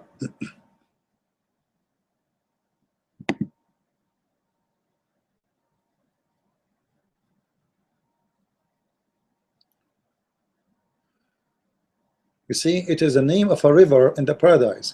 But the fact in Arabic, it says more details. This river is white like milk, and this river will give Muhammad the ability for sex. Because remember, the whole chapter, it's a very funny chapter, by the way, because it's just a few verses. All right, I think it's 3 verses, right? 3 verses. Let us see, if I'm not mistaken. It's not opening. I'm trying to click, but it's not for some reason. Oh, it's open. Here we go. It's 3 verses. You see, a guy, he accused Muhammad that he don't have a penis, he cannot have kids. Another way. All right. So Allah told Muhammad, you know what? In the heaven, I will reward you for this. I'm going to give you a river of a sperm, not only a penis. And I don't know if you remember, I told you before a story where Muhammad, he said, I was the most weak between all mankind in sex, and then I invoked my God Allah, and he sent me a dish of shish kebab. It's called al-kufayt, and after I ate it, I get the power of 40 men. All right. And I don't know how Muhammad, he was able to count how powerful he is. Maybe they have a race, like they brought 40 men and Muhammad in the other side, and there's 40 men having sex and Muhammad alone in the other direction, and 1, 2, 3 start, and all of them start having sex, and then all of them get tired. Muhammad was able to beat all of them, and he was the winner of the prize of 40 men, 40 horse in sex. And actually proven to be this is false. Usually those who speak too much about their power of sex is the one who have a problem with it, because they try to exaggerate in order to cover a problem they have. Like you talk about it because simply you keep thinking about your problem. It's a problem for you. This is why you talk about it. This is why Muhammad is talking about it. So obviously Muhammad is suffering from a problem. He cannot have kids. No, by the way, Muhammad never have kids. You see, the Muslim, they say to you, Muhammad have 4 children from Khadija. He have a child from Mary the cook. This is false. None of them is his children. None. Children of Khadija are from her first marriage. She have 2 husbands before Muhammad. This is why his daughters are almost close to his age. Then what the child of Mary the Copt, it was from her cousin, or she was accused of sleeping around. Remember, she is a slave. But Muhammad, he married all those wives. He could not make one of them pregnant, not even one. And even Aisha in the hadith, she said the Prophet used to imagine himself having sex, but in fact he never did. Now we go back to our topic, which is about the paradise.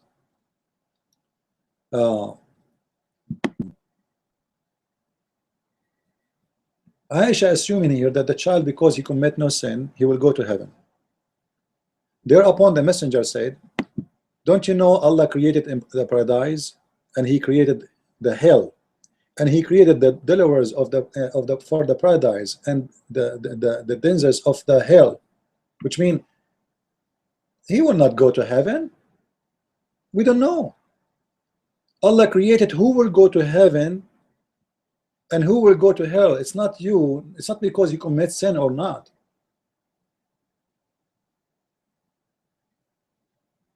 I hope what I'm saying is clear, guys.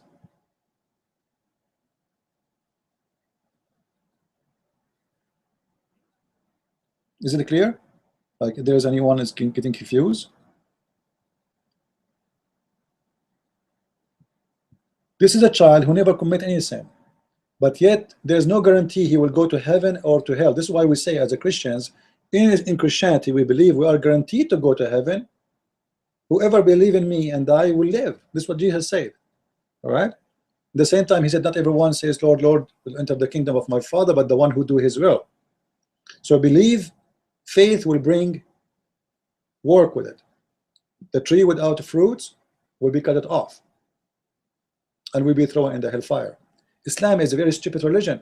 In the same time, I can show you tons of verses in the Quran saying the one do good deeds, Allah will reward them, etc. So how you say to me that my deed will not accomplish anything and I will go to hell anyway if it's what written for me, written before my creation?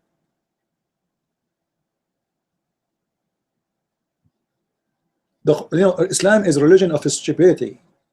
Like they say to you, the Muslim, they say, well, how come the Quran does not have contradiction? What do you mean doesn't have contradiction? This is the book of contradiction.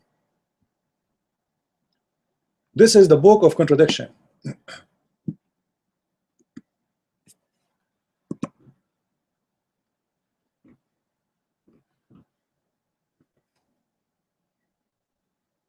Here we go. In chapter 2, verse number 25, you can choose any translation you want. There's many verses, by the way, all of them proving the same. Chapter 2, verse number 82. Chapter 2, verse number 2.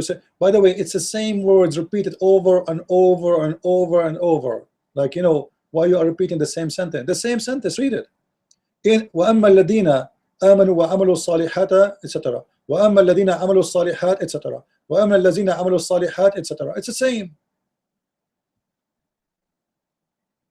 The same statement repeat over and over and over.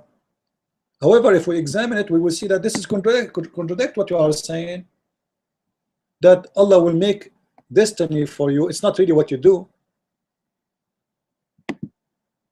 You see here it says, but those who have faith and work righteousness, they are the companion of the garden. So he promised you, if you do righteousness, you will go to the garden. But this is not what, you know, like a different verse in the Quran, where it says that Allah, he make your destiny before your creation. And this is what Muhammad is saying in the hadith. And we showed you that your righteousness will not help you. What is written by Allah is going to take over.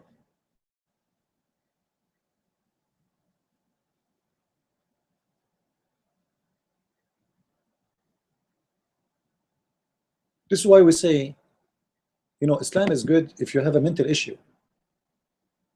Seriously, if you have a mental issue, Islam is good for you, because, you know, Islam is a religion of nothing. You have no idea what this religion is about. You cannot even determine what this belief is about. Is righteousness is good? Yes and no. Quran says yes, different verse in the Quran says no. Hadith says no. Hadith says yes. I can show you from the same hadith where Muhammad is asking them to do righteousness. And what is righteousness? To donate for him. Hey, by the way, guys, don't forget to make righteousness and donate for me, all right? So it's a complex of madness. And there is no way you can have a brain you believe in such a garbage. And this is my challenge again for those who they are listening. If you are a Muslim and you want to make a challenge for me, please let me know. Especially if you want to debate me. All right? Now, by the way, the hadith we mentioned before, about Moses and Adam, you remember it, right? Moses and Adam, they are arguing on who is the winner, who is the loser. All right? This hadith, if you remember it. The English is not coming. I have a question here. Why Adam is in the heaven?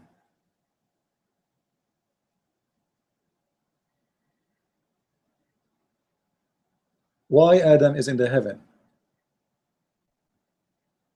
What happened to this hadith? The English is not coming.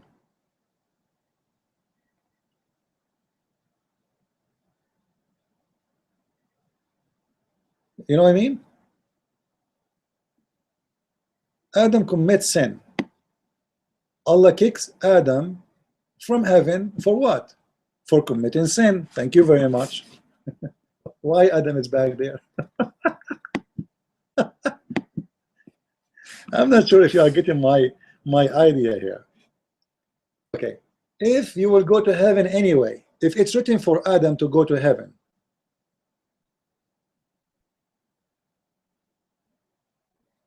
why Allah kicked Adam from heaven?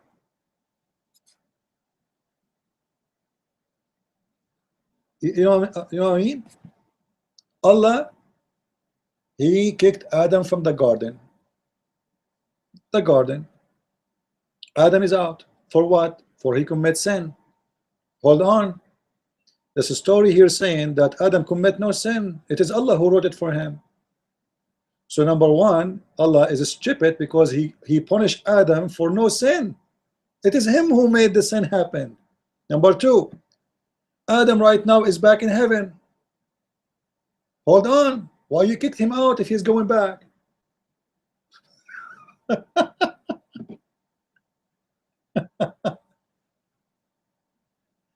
Are you getting my point, guys?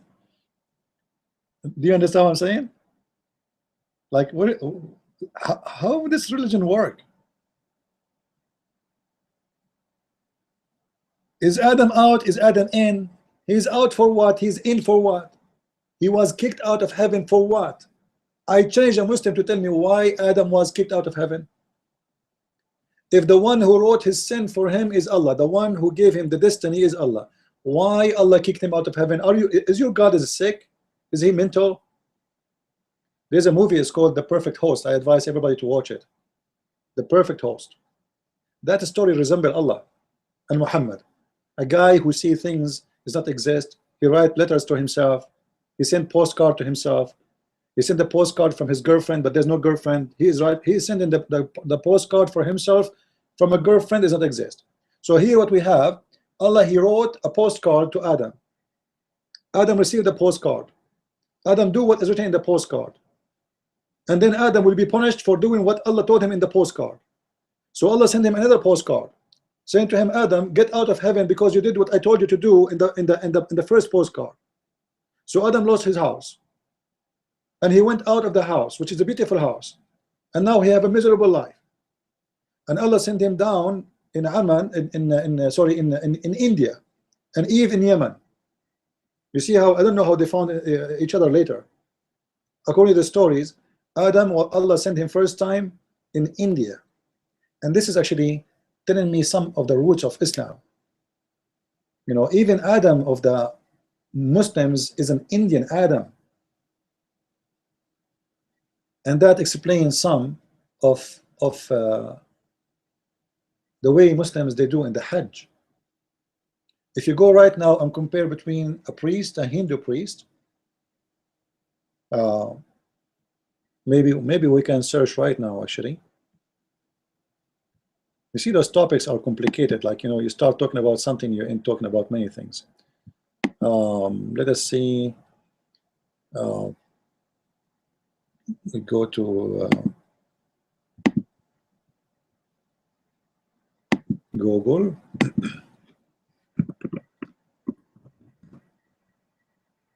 What we will call. I will use actually the term Hajj.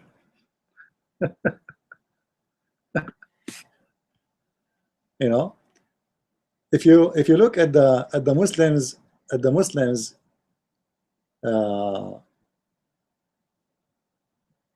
practice and the Hindu practice, you will see how much similar it is.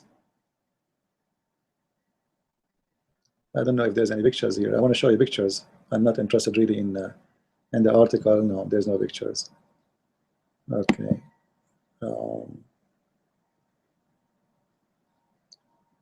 Let us go to images.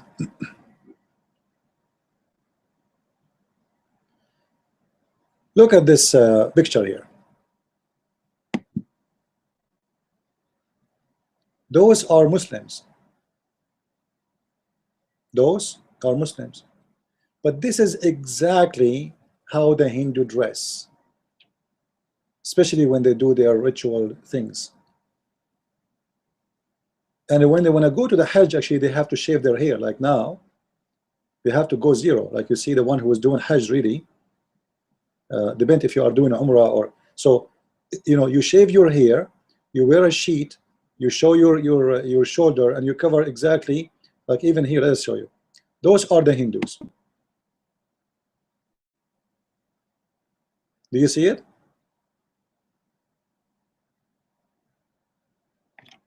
I don't know if the image is clear enough. Is it exactly what the Muslim dress when they go Hajj?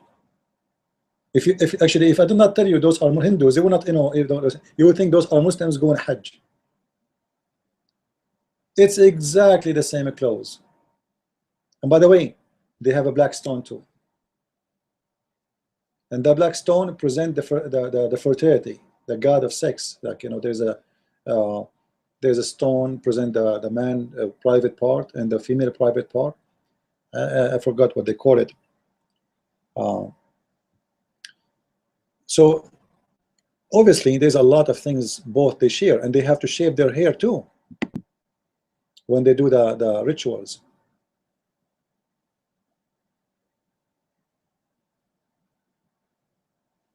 You see it? When you go to the Hajj, you have to shave.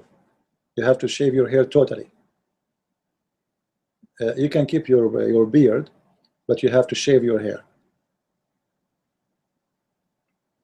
So there is it's not really a secret that there is a lot of roots coming from everywhere, and this is why I'm saying that Islam is nothing but a collection of religion. Islam is not a religion. It's a shish kebab, salad, falafel, some from here, some from there. From this religion, from that religion, we took from everybody something and we put it there, and then we came with this religion.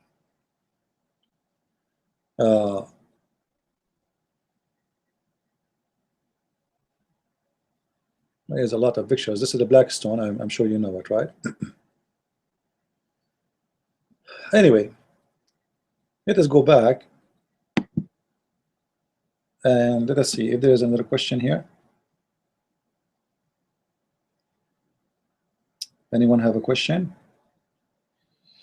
Al-Qur'an says, yeah, the funny, when Muhammad, he went to the heaven, according to the story, when he went to the heaven, if you go to the story, somebody's asking me, do Adam get his his versions? Did Adam get the versions? All right. When Muhammad, he went to the heaven, there is something missing there. You see, Muhammad, he told his people that when you go to heaven, you will get the virgins, right? But when Muhammad, he went to the heaven, he did not see any women. There's no virgins, because Muhammad, remember, he went already. Let me show you there is a funny story actually in the hadith.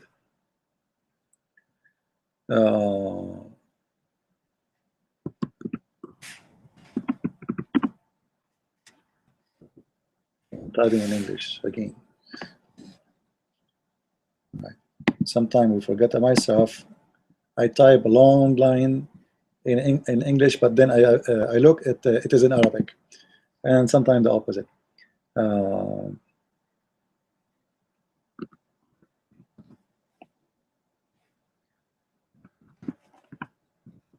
Let us see.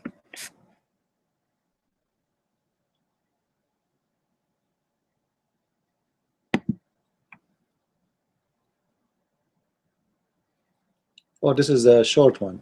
Let me see if I can find a long one. This one actually, if you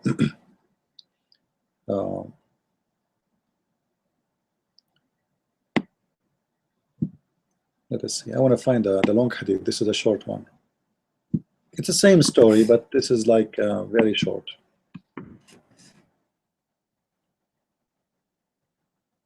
Here we go. This is the one I'm talking about. Let us make it bigger.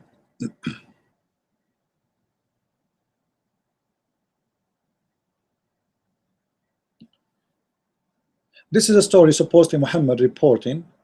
Before we read it, this is the reference. Take a note, please, in case you want to have the reference for it.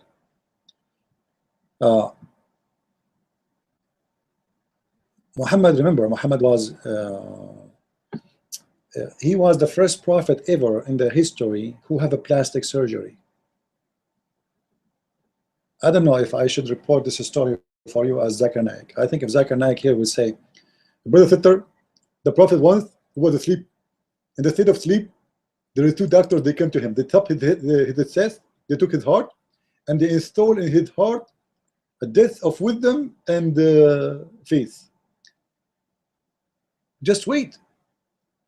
Muhammad was in a stage of sleep or laying down, and actually in different story it says that he faint. He faint.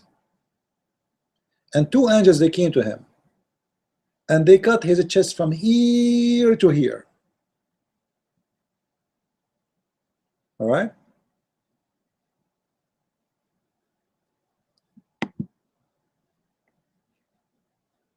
Two person, they came to Muhammad and they have a golden tray, and this golden tray containing the water of Zamzam.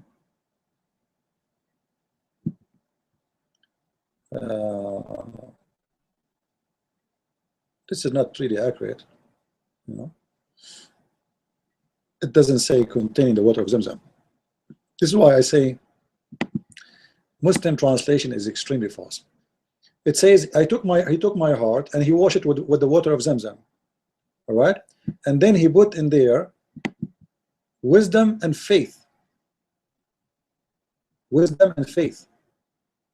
He washed it with water of Zamzam, and he restored it to original position. And after it was filled with faith and wisdom. Have you ever heard of a dish come to you, golden dish, and this dish does not contain water of Zamzam? This is false translation.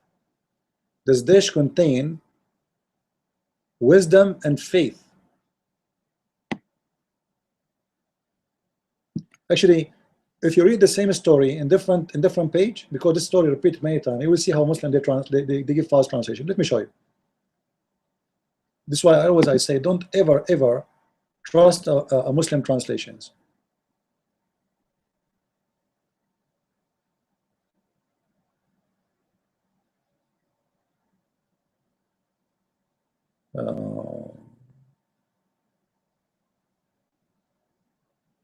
Here we go. Look how the story translation here changed. Come on, I'm trying to zoom in. All right.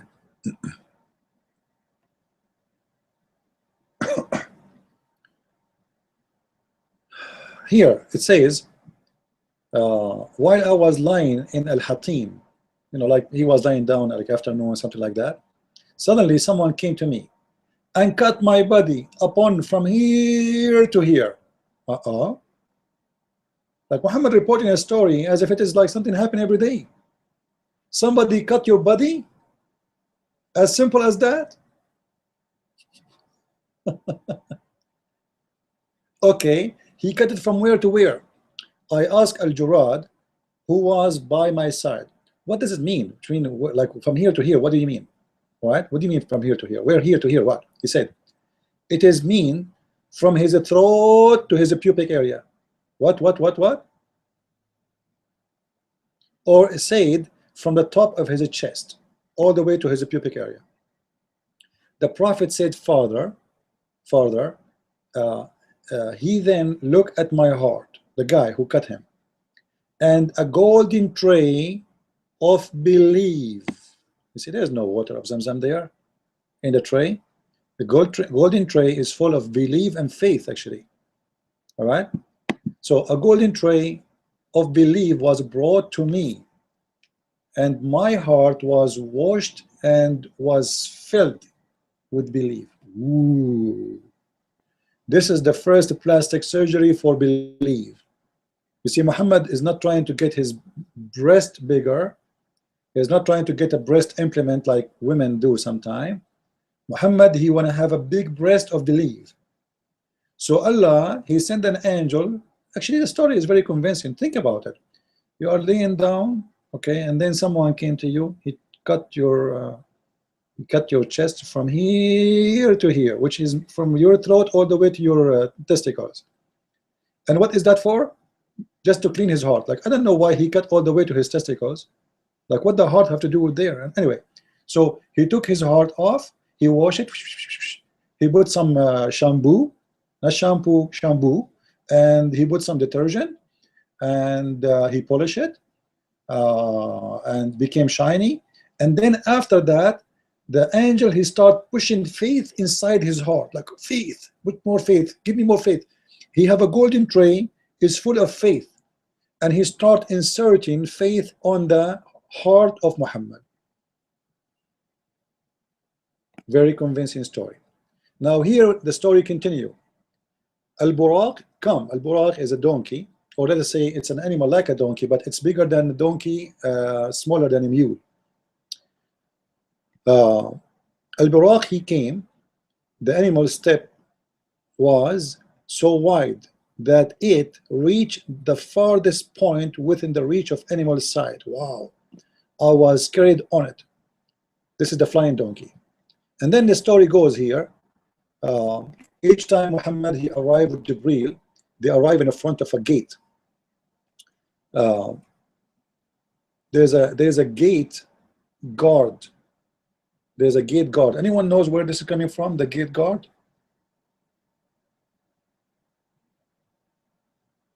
Anyone knows? I'm looking at the comments to see.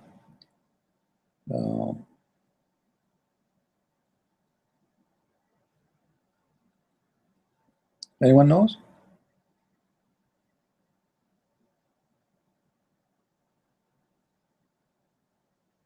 I advise you, there's a book, it's called the Book of Enoch. Anyone have heard of it? The Book of Enoch? You guys heard of it? By the way, there's many comments, guys. Sorry if I don't answer you, because sometimes I'm focusing on the screen, and sometimes I go back to your comment, so I will try to answer them later. The Book of Enoch speak about guardian. There's guardians, and those guardians are God. He have a warehouse. The Book of Enoch is rejected in Christianity. All right, this is a fake book. All right, I'm not talking about the Bible. I'm talking about a book. It's called the Book of Enoch. All right. So this book is fabricated book full of fairy tale stories. One of the things about you will notice in the Book of Enoch, there's guardians, there's gates and guardians, etc. And there's a warehouse. Actually, this is where Muhammad, he got the story about the hail. If you remember, the Quran speak about there's hail in mountains. You see how complicated this is. Like, you know, you want to talk about Islam, you find yourself speaking about everything. There is hail which is located in mountains. In the Book of Enoch, there's a warehouse, and there's an angel is guardian for the fire, guardian for the ice, the snow. There's guardian for everything. It's a warehouse. God, he collect those things in heaven. They are flying like Avatar, the movie.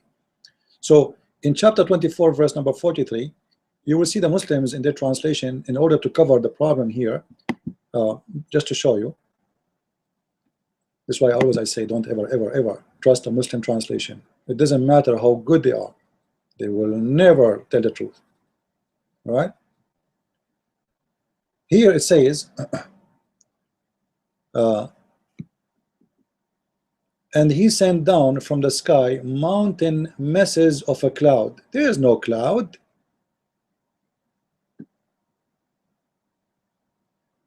Wherein he is hail. You see how they false fiction the translation? Because they want to cover what Muhammad is story from the Book of Enoch, and he put it there. And actually, the Book of Enoch too, it's a story from other religions, and maybe later we can talk about it. And they put it there, and they make it in the translation. They put it between two brackets to tell you later, if we got busted, I say to you, oh, I put it between the brackets. It's not there. In the Quran, there's no such a thing. If we change the translation, right away you will see how the translation change. Let us see Shakir.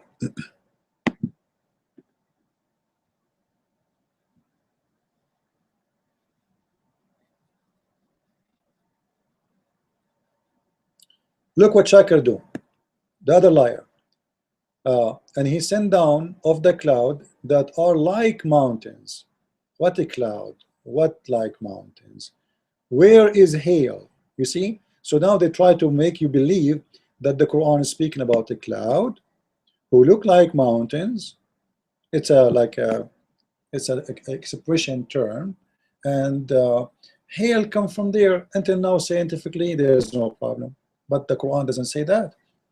Let us see different translation until we get them busted. This is why after I finish my book, the one I have in my hand, I will work in the Quran translation. This is Big Tal. Oops. What happened? All right. So here in Big Tal,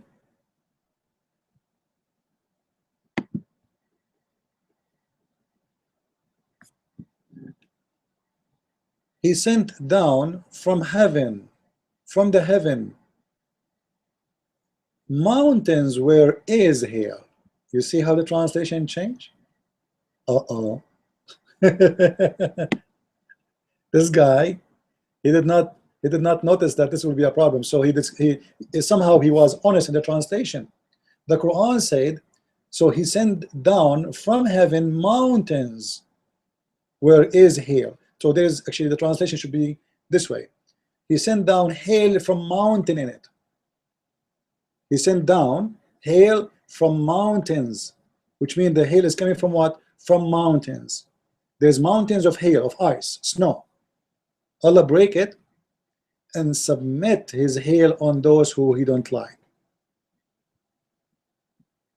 But here you notice how the translation changed upside down. You cannot trust a Muslim translation ever. They are not people of honesty, and they will do anything. Look at this here. And he sent down from the sky hail like mountains, and then he add, or they are in the heaven mountains of hail. Like, come on, is it this or that? The fact it's mountain in heaven where hail in it. It's a mountains of hail. So what I'm trying to say to you, that most of the stories Muhammad he come with is not his own stories. So here he arrived in the front of the gate of the heaven. Each time he stopped in the front of the gate, the angel he asked him, there's a gate guard. He asked Jibreel. All right, you see here when he asked, and Jibreel set out with me till we reach the nearest heaven. When he asked for the gate to be open, so there's a gate need to be open. So heaven of Allah have a real gates. Those are not virtual or metaphorical gates. No. There's a checkpoint. There's a real gate. There's a guard. So he asked for the gate to be open. So Jibreel now is in front of the door. He says, "Open the gate." The angel from the other side, he said, "Who is it?" What? What? The angel. You do not know the Jibreel?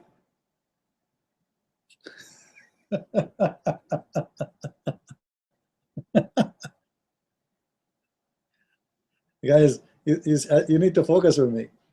If I am an angel, and this is Jibreel, one of the most important angels for Allah, this guy is coming up, coming down, coming up, coming down. How many people they come in the front of the gate of Allah every day? Like, who's going to go there? Nobody. The Quran says that Allah protect the zone of the earth and the heaven, so shaitan cannot go there, and no human can go there without permission. So how come the angel is saying, "Who is there?" And then Jibreel says, "It is me." Jibreel answered. Look, Jibreel answered, "Gabriel." In Arabic, by the way, it's Jibreel, not Gabriel. It was asked, "Who is accompanying you?" It looked like this angel, he have a very weak vision. He could not recognize Muhammad. He could not recognize Jibreel. Who is with you? Jibreel replied, Muhammad. And it was asked, Muhammad being called? Like, okay, he did not ask him Muhammad who, Muhammad what, you know. He just asked him Muhammad was called. So if you know Muhammad already, because obviously you know him, when he said to you Muhammad, he didn't give you Muhammad the son of etc., the son of etc. How many Muhammad there is? So right away he says Muhammad, right away the angel, he said, oh, he been called? The guy in the gate, he have no information that Allah called him. You see, there's a bad management in the heaven of Allah. The chief of the security in the warehouse, in the White House, is not doing his job. He did not leave the name of Muhammad in the gate. Oh, Lord have mercy. Anyway, the story go long and it's really stupid. You can read it yourself and you will see that what I was trying to say to you, that when he went there, Muhammad, he did not see the virgins. Like I'm answering what his name, Peter. I'm not sure how to say his name correctly. Please, I apologize if I say your name wrong. Peter Martifiki. I'm not sure how to say it. Please, I apologize if I say it wrong. See, he was asking about the when Adam he get back, he get the virgins. Well, Adam he's there because you will see he saw Adam. You know, Muhammad he saw Adam, but Adam is not. He's not in the company, and he saw Moses. He saw all those prophets supposedly, but they are not in the company of. Here we go. You see, I saw Adam there.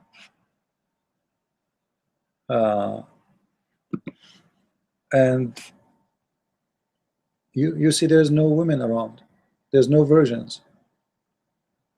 He saw Moses, there's no virgins.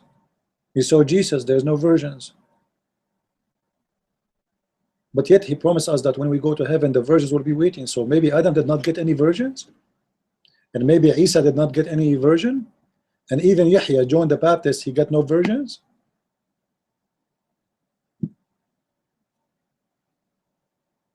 No virgins there?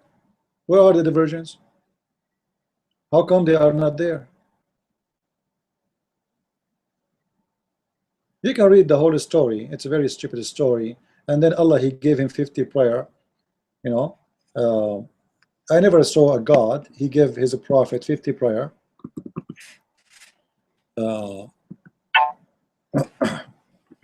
50 prayer, right?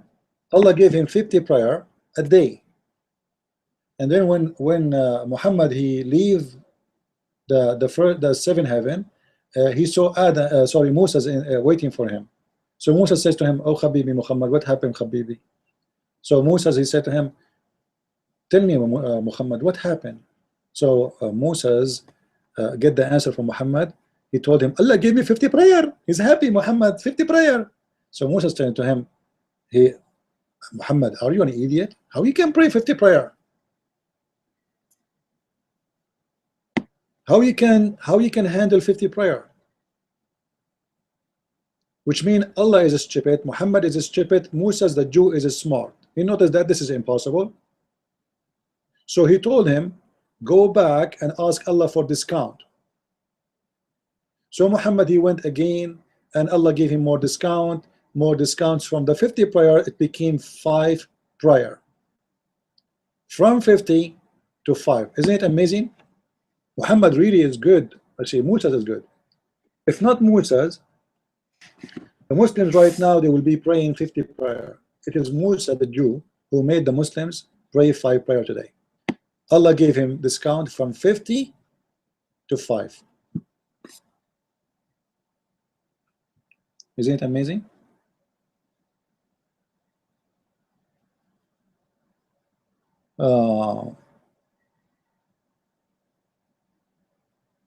He's saying,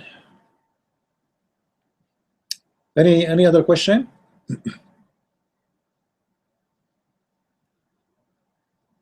Feel free, by the way, to ask questions. If you have anything you don't understand, I will be happy to answer you. Um, no problem, right? So here, actually, you know, this is why I say always, the best way uh,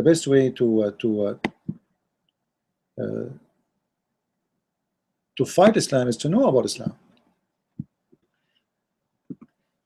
Muslims, they can lie to you as much they want, as long you are ignorant, you do not know the religion, as long you have no idea. And then, you know, ignorance um, is a weakness. You like it or not. Like, imagine you want to go somewhere, you want to visit someone, but you don't have direction.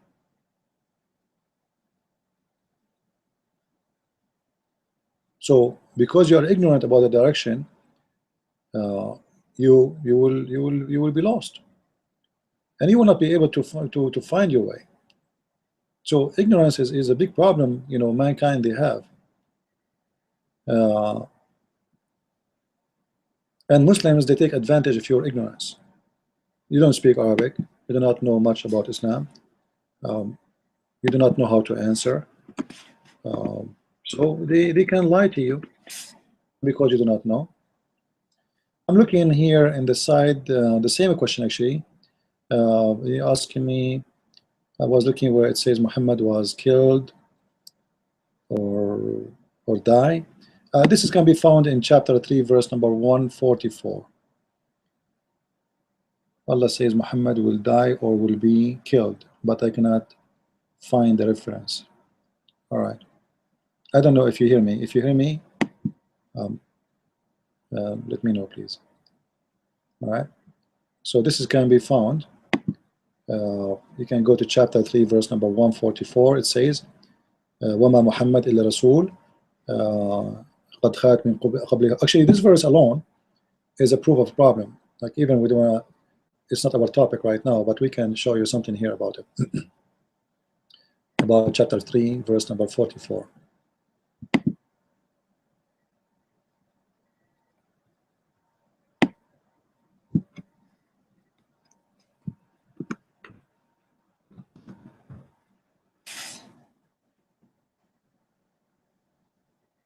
All right. This is the verse you are talking about.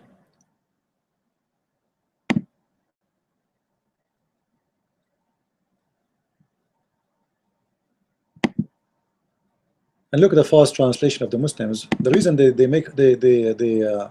they give false translations, because if the translator is smart, he know that this verse will cause a problem.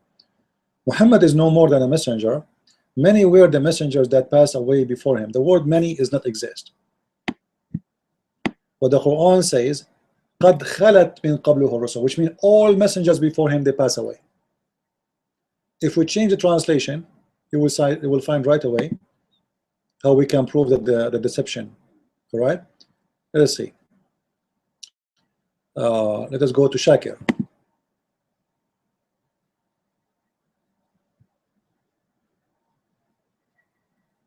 Look how the translation did change. And Muhammad is no more than an apostle. The apostle have already passed away before him. You see, where is the many?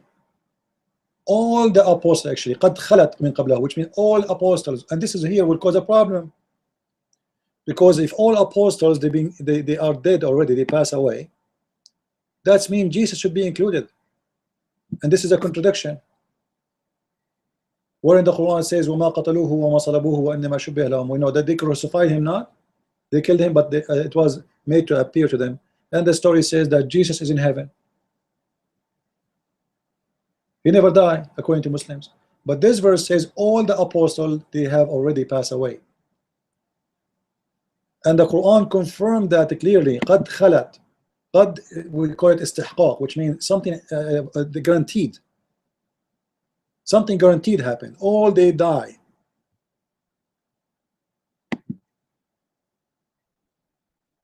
But Muslim translation cannot be honest.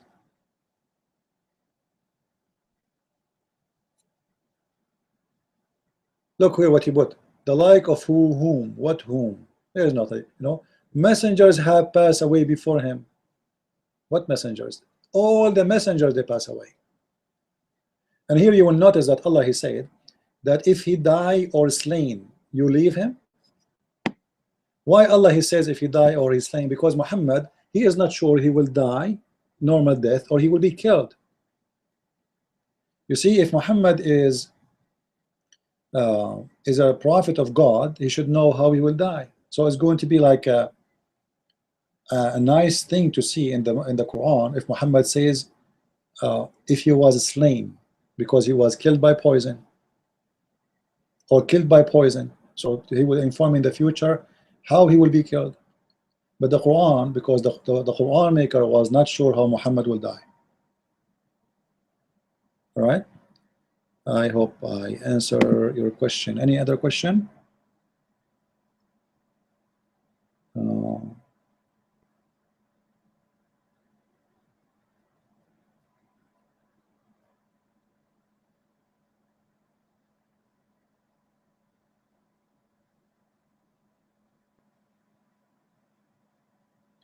If the mountain does not go to Muhammad, Muhammad will go to mountain. No, this has nothing to do with the religion.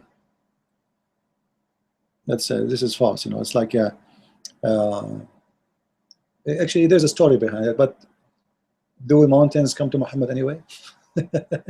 There's a story of a trees where Muhammad used to do poo-poo. The trees, they keep him in shade, and that is very funny. Because imagine you are sitting under the, excuse my language, you are doing your poo-poo under a tree. And then the tree moving around to keep you in shade. But this is, if you think about it, this is very stupid. Why? Forget about the tree is moving. Things can happen in cartoon. However, why the tree want to keep Muhammad in shade? Because the shade is moving. Well, how long Muhammad is doing poo-poo under the tree? Let us say I sit under the tree in the shade right now. How many hours is going to take before the tree shade will change? Unless Muhammad is doing poo-poo for the coming 10 hours.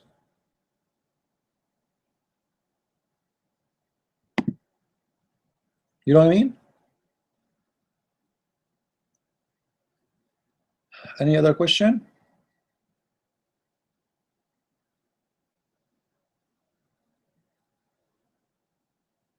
Any more question? Are you guys enjoying our time here? I'm not opening Paltalk no more because Paltalk, like, it's full of hypocrite people, and I'm really, I might open maybe once a week. I believe it is better, and in the future, if God provide me more, I will have a maybe phone line and people they can call, specific phone line for the program here, so people they can share, or maybe we can use Skype, and people they can call me to ask questions. And if you have anyone he dare to debate me, please don't hesitate to invite, to challenge Muslims. If anyone you think he's a scholar, don't bring me kids.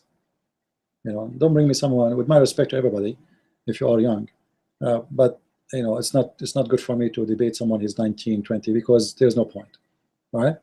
So someone he studied Islam, somebody he claimed he is knowledgeable about Islam, he's more than welcome. What about Usama Dagduk translation? I did not read all of Usama translation, so really I cannot really judge, but I am assuming that it must be good. But how perfect it is, I don't know. Brother Usama, he gave me actually the translation, but I could not really read it. I read some of it. In the beginning, I was trying to use his translation for my first book, but then I found that my translation will be even better for me, more comfortable, because my Arabic, I believe it's very, very good.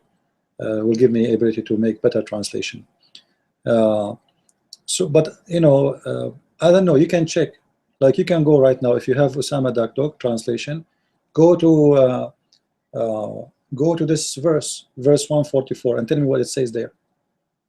If it says the same as what Muslim says, it means he's wrong. You see, I don't take a side because he's my brother in Christ and he's a close friend of mine. If he's wrong, he's wrong. So we mentioned many verses until now. and we mention many false translation about them. Compare if you have the book. All right. What do you do? Wrote search. I'm not sure what do you mean, Piotr. What do you mean you wrote search? You wrote and search. I'm not sure what you mean.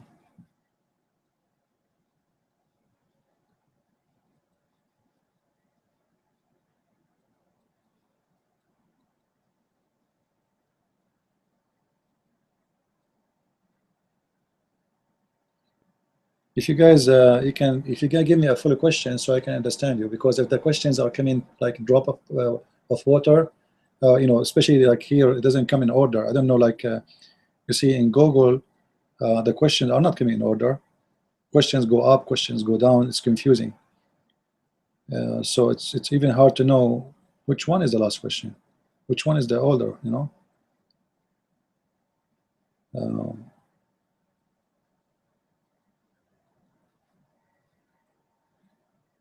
I keep scrolling up and down to find out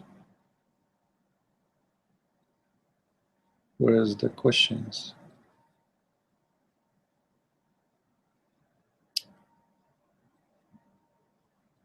And you know, actually, you know, like you notice that we start talking about something and you find yourself talking about something else, and this is how you know if someone really know what he's talking about or not. Because if he is a person, he knows something, you know, you notice that those who speak about Islam mostly, I support them, by the way, but they have a few verses, they keep repeating it because simply they cannot really go in a complicated topic. They cannot point their finger here and there and there because simply their knowledge is limited in based on what they read in an article, or you know, it's a copy paste. You see someone, he's debating a Muslim and he's reading in his computer. And that means you do not know really much. You are just reading what is written there. You will see one of the reasons, by the way, Muslims refuse to debate me. I refuse to decide what the topic. I don't want to have a topic. Like you see, when I opened today, I said anyone, I challenge anyone to choose any of those miracles and challenge me to prove it wrong. I did not say I want to talk about this one or this one or this one. I said you give me, because it doesn't matter really where you go. It doesn't matter what the topic. You see, Muslims, like you see those potatoes, Shabir Ali, those are no scholars. Shabir Ali is the last one to be called a scholar. This guy, he have no idea. Actually, Shabir Ali, he might know about the Bible more than you know about his religion. Those people, they want you to decide what is the topic a month in advance. You know what the reason? Because they cannot go for a debate without going and searching Google and printing pages and put them in the front of them, and then here we go, I know your questions, I know the answers, because now we have a specific topic, so I know what is coming, and now I can protect myself, and I prepare myself by printing as many as I can or make a Word document of the topic of reference, because there are no scholars. Are you getting the point? If someone is a scholar, he do not need to pick up a topic 2 weeks in advance. Give me a question, I give you the answer right now, right here. I do not need 2 weeks before in advance to give me a question and then I go and give you the answer. Right?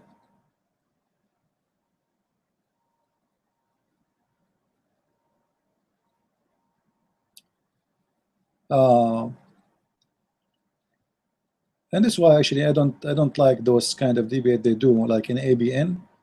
They announce the topic 5 weeks in advance, you know. Olive trees on Mount Sinai, error in the Quran, a rebuttal to Sam Shamoun by Bassam Zawadi. Bassam Zawadi is a kid.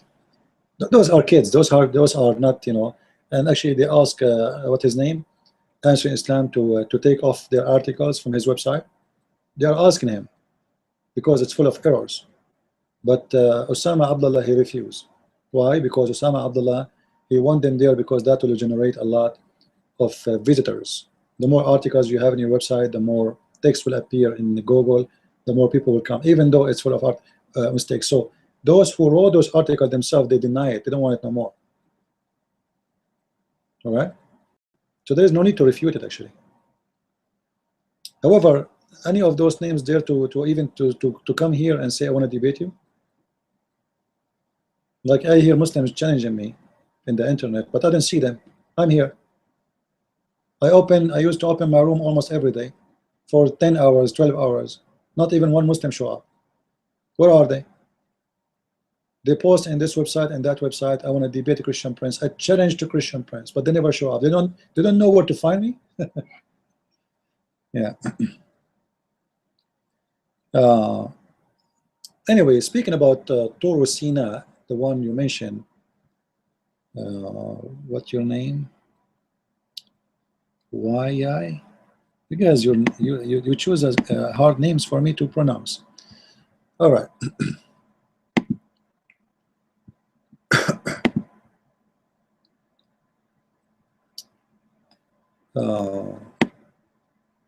See, I'm hungry, and my stomach is talking.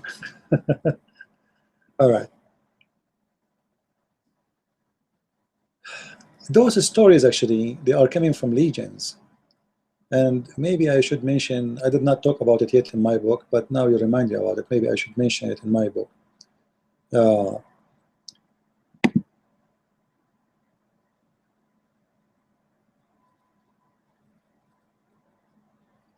One of the things about the Quran, you will notice that there is many problems in any page you go. Like here we go, the same chapter the person who mentioned this is, topic here.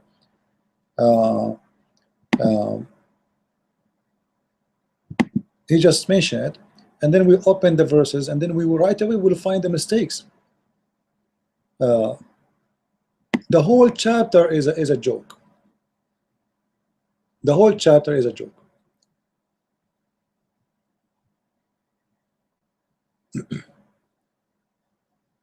If you go here with me,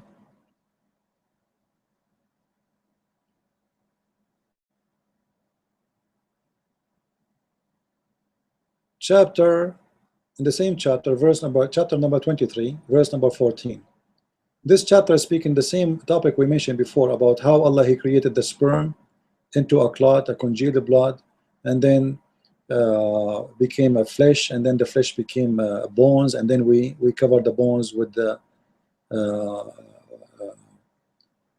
flesh. And then at the end it says, فَتَبَارَكَ اللَّهُ أَحْسَنُ الْخَالِقِينَ. فَتَبَارَكَ اللَّهُ أَحْسَنُ الْخَالِقِينَ. Like, I know you want to talk about the Sinai thing, but why Muslims don't see the whole story there? Because all of it need big articles. The Quran here have mistakes about the creation, the sperm, the blood growing and became a baby, and then became a bones, and then we cover it with the flesh, and then Allah He says He is the best of the creators. Can the Muslim says to me, who is the creators? They will say to you, look how the answer will be. They will say, well, you know what? Who is the one who created Microsoft? Who is the one who created iPhone? This is not a creation. Hypocrite Muslims. In religion, a new Quran is stating clearly what the creation Allah is talking about. Creation is creating a human being, creating a living creature. I don't know what happened. My screen disappeared. Hold on. All right. I cannot get back. I'm trying to zoom in my mouse, but it's not coming. Okay, that's weird. Sorry, guys.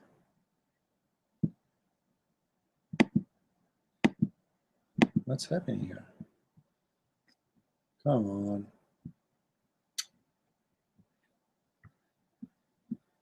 There's a move you do on your finger, you get the pages back, right? But I cannot do it. It's not functioning. Okay, let's see now. All right, now we get back, finally. All right, sorry for this.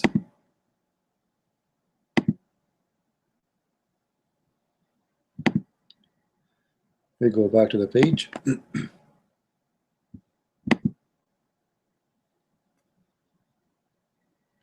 All right.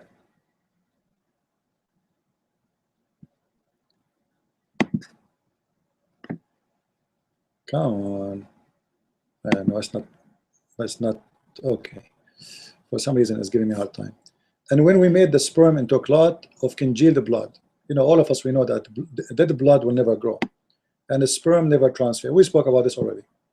And so this is always a mistake and error. And then at the end, it says Allah is the best to create. This is a false translation. If you go to different translation, this is why again I say Muslims are liars. Liars. Shame on you. Dishonesty is the flag of Islam. Go back, verse number 14. Look how the translation changed here. The creator in Yusuf Ali became the creators. Yes, it is the creators. Allah is the best of the creators. But here the verse is speaking about what kind of creation? Speaking about the creation of a human being, flesh, blood, living creatures.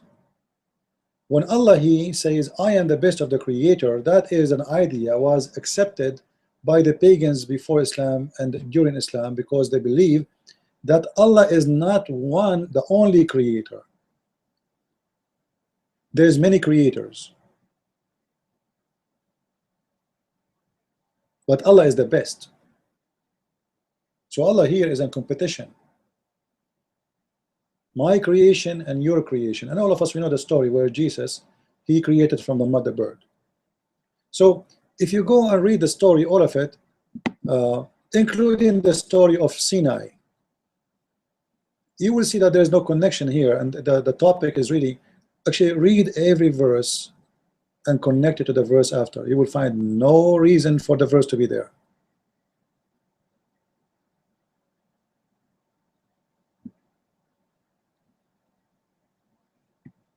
And a tree that grows out of the Mount of Sinai, which produce oil and condiment for those to eat. What is that? Seriously, what is that? We caused to grow a garden, a palm tree, grapes for you. We send down water from the cloud according to the measure. Then we cause it to settle in earth. And most shortly, actually this is false, you know, because as we said, the cloud is not the one sending the rain, really. I mean, the water is coming from the ocean. It's not the rain who caused the water, it is the ocean. The ocean is already exist. The ocean is causing steam. The steam became a cloud. The cloud come as rain. So you will not find any connection between this verse and this verse and this verse, because what this has to do with this, and what is before it and what after it.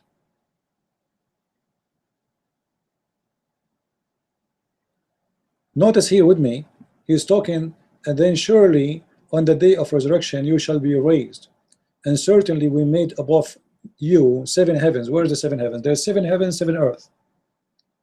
Can we find the 7 earth? I want to see the 7 earth. Where is 7 planets like the earth?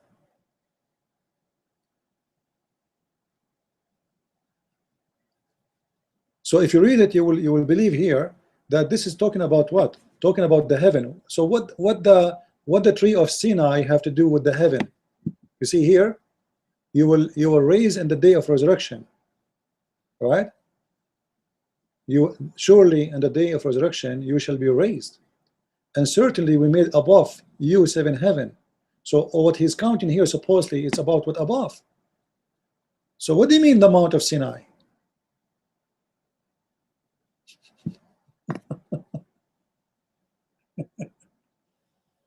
What does have to do with this? Are we going talking about the heaven above, or we are going talking about the Mount of Sinai down on earth?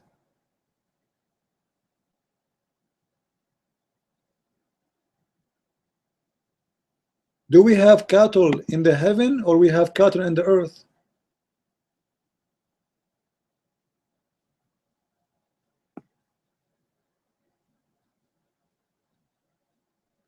Very funny, very stupid stories. And then he jumped to Noah, like resurrection day, and then Noah. What is the connection between this and one? No, nothing.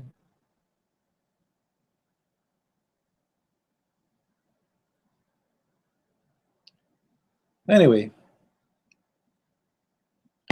so maybe we should make extra explanation for those stories. Like we take the whole chapter and we take it one by one, and we go with more details.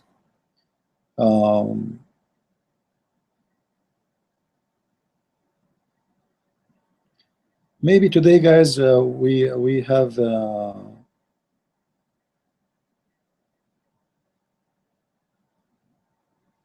we maybe will continue more later, maybe tomorrow, maybe today is enough, because I'm getting really hungry. It's getting late. So obviously Muslims cannot debate us, and that for a reason, and the reason is so clear, that simply they cannot make it. It's impossible to debate us. And I hope that you guys are taking reference and increasing your knowledge. And the good thing about the videos, people, they can come, like right now we finish, we go, people, they can come and they can play this video and etc. And always, if you wanna like know my news, or to see what is my last, let us say I lost my YouTube, always you can visit me in my website, investigateislam.com. all right, and you can subscribe to our page here. Don't forget to do that. We have not much a number actually, because not many of you are I don't keep talking about it. This is why maybe not many of you knows. You can subscribe to Facebook, and here actually you will find out what is my live accounts of Facebook, I mean of YouTube. So by clicking at each article here, you will see I have my video posted. So from there you can go to YouTube channel and you will find out what is my new YouTube, in case I lost ever my YouTube. All right, because Muslims keep flagging my videos, etc. And at the same time, if you guys like to donate for us, there's an option for donation. Right now we have, I believe, 25 people. They are oh, we have 26. That's good. Like, thank you very much for those who they are helping. When I started doing the donation, I know from the beginning that many they will help, and I'm not really too much upset about it, because it's not about the money. It's about only 26 Christians that really care for what we do. I saw in the same website here, 2 children, they want to go around the world, and they are asking for donation for 32,000, and they got almost all of it. So a woman, she want to teach how to cut the plant, how to make a cake, and they got donation. But we are the one who do serious work, dangerous work. We write books, we make videos, and then when we ask the Christians to help, then only we get 26 people. Like now, now it's 26 actually. However, I appreciate each one of them. The point for me is, if you want to help, you can donate $1 only. So it's not really about money. But it's not really nice to see from all those Christians we have only 26. So I wished we have 578 supporters. Each one of them is donating $1. $1. Because that will make me believe there's 578 people behind me. But sadly, Christians, they like things for free, because Jesus was for free, right? Jesus died for us for free, crucified for free. He will do everything for us for free, everything for free. We love free things. But this is not true. Everything, nothing is for free. Nothing is for free. Even going to heaven will not be for free. If you are not willing to do what you need to do for your faith, I'm not talking about money now, I'm talking about donation. I'm talking about work we do. If you believe in Christ, you work for Him, and that is your investment. It's not the donation. You work for Him. You need to work hard to bring people to Christ. How many people one day the Lord will ask me, will ask you, how many people you were able to bring to me? Christians or Muslim, doesn't matter. Or from your family. How many believers you were able to bring to me? What you will say to him, I have a car, I have a house, I was busy. So work for your salvation. Like many, they say to you, we are saved by the grace of the Lord. Yes, we are saved by His grace. But the Lord, He said clearly, not everyone say to me, Lord, Lord, will enter the kingdom of my Father, but the one who do His will. And His will is go and teach and preach in the name of the Father, the Son, the Holy Spirit. You have to do what you are supposed to do. Christians by name are, there's no gray for Jesus. There's no gray color. Either you are with me or against me. So let us work together. Let us do better. Let us spread the news. Let us teach everybody. Let us share knowledge. Share my videos. Share my website. I do everything in my hand I can. But I hope you guys, you will do your part too. So I want to say thank you for being here. I start losing my voice. And by the way, I notice always when we talk about donation, the number of viewer drop down. Right away they start leaving. It's okay. I'm used to it. So at the end of the day, the one count for me is the real one, the same as for the Lord. The Lord, He will count on the real one. And there is real ones always exist. There are few, but they are better than many. Few of us can do better than millions. Remember the Messiah, He was alone. And then He got 12. So I'm lucky actually. I have 26 helping me. The Messiah, He have 12. One of them was a cheater. So we don't complain. God is good. And I'm into that. And with this, I say God bless you and thank you very much for those who help in the donation. And until I see you, I hope tomorrow, if I can, I say God bless. Christ is Lord. Islam is false. And see you soon again. Bye-bye.